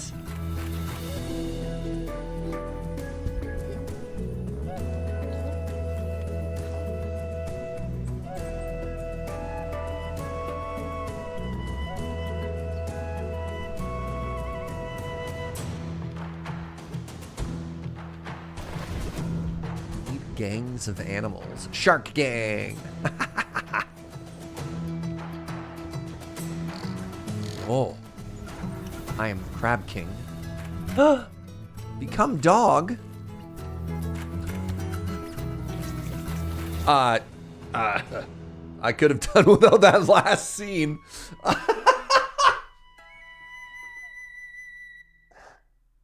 Beg your pardon? Okay.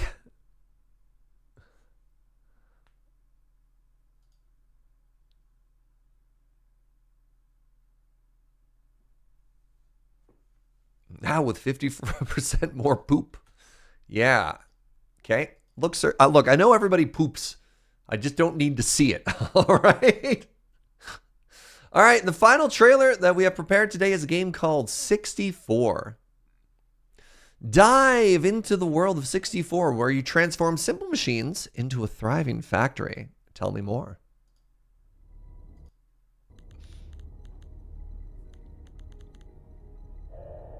I'm in a liminal space where only machine exists.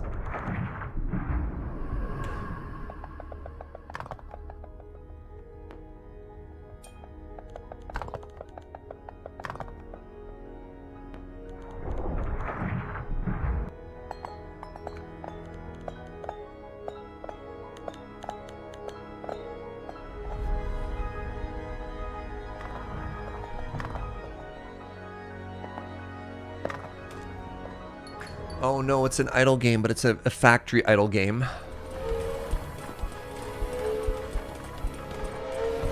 Or rather, like an incremental game. Oh no.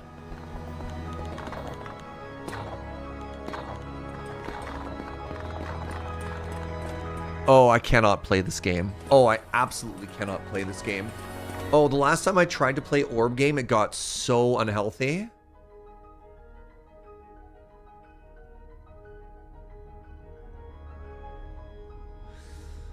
Fancy cooker clicker. Yeah, it's not an idle game. It's an incremental game is probably a better way to think about it. Oh no.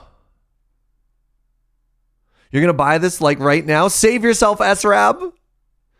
Oh. Mostly positive. Yeah. Yeah, for the people who oh no. Wait, similar to Cities Skylines? How?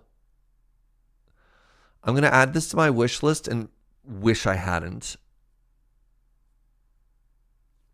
The negative reviews are from people who lost their job because of it. Yes, this is, yeah, they're like, I gave this a negative review to save you from yourself. It's okay, Serge. Steam thinks Paley is like Valheim. Oh, delightful. Okay, I'm really tired. I slept terribly last night. I was just a little bit. It's already installed. Chrono, no. I'm gonna call it here. This is fun. I absolutely love these days. These are an absolute blast. And thank you so much for all the recommendations. I hadn't heard of any of these games, and these are all amazing. And I cannot wait. Yeah. for a lot of them to come out. I think the game of the day for me personally was Towers of Aghasba. This looks wild. I'll probably be checking out Emberward. I'll probably be checking out Thrive and Cataclismo. What else am I super hyped for? I'll put some points next to the Crust. Maybe not Earthless. We'll wait for that one. You're very interested in the Tetramino Tower Defense? Yeah, that was Emberward. Thank you, Serge. If I don't see you again, may the move back be smooth and joyous. Yeah! So, gentle reminder, the streaming schedule next week is going to be up in the air. Monday is going to be the last day because I am packing up and moving out and moving back to the island, which is very exciting. So, if I don't see you shortly, hopefully the first stream back will be April 1st. No fools. I don't do that to people. Good luck on the move. Thank you. I'm very excited. It is long overdue. I did not expect to be living with my parents for 7.5 months.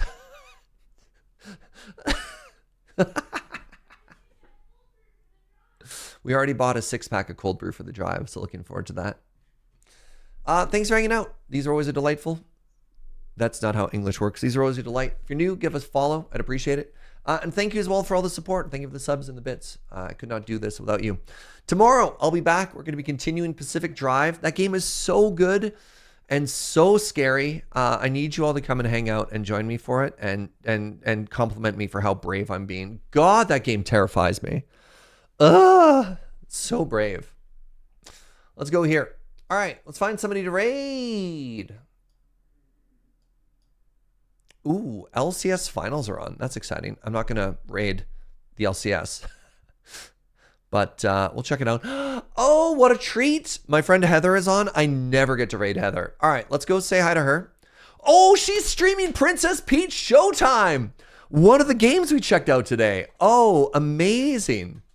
All right. Go wish my friend, just go a nice, gentle raid. I love Heather. She's so great. Go make a new friend. Thanks for hanging out, everybody. And I'll see you next time. All right.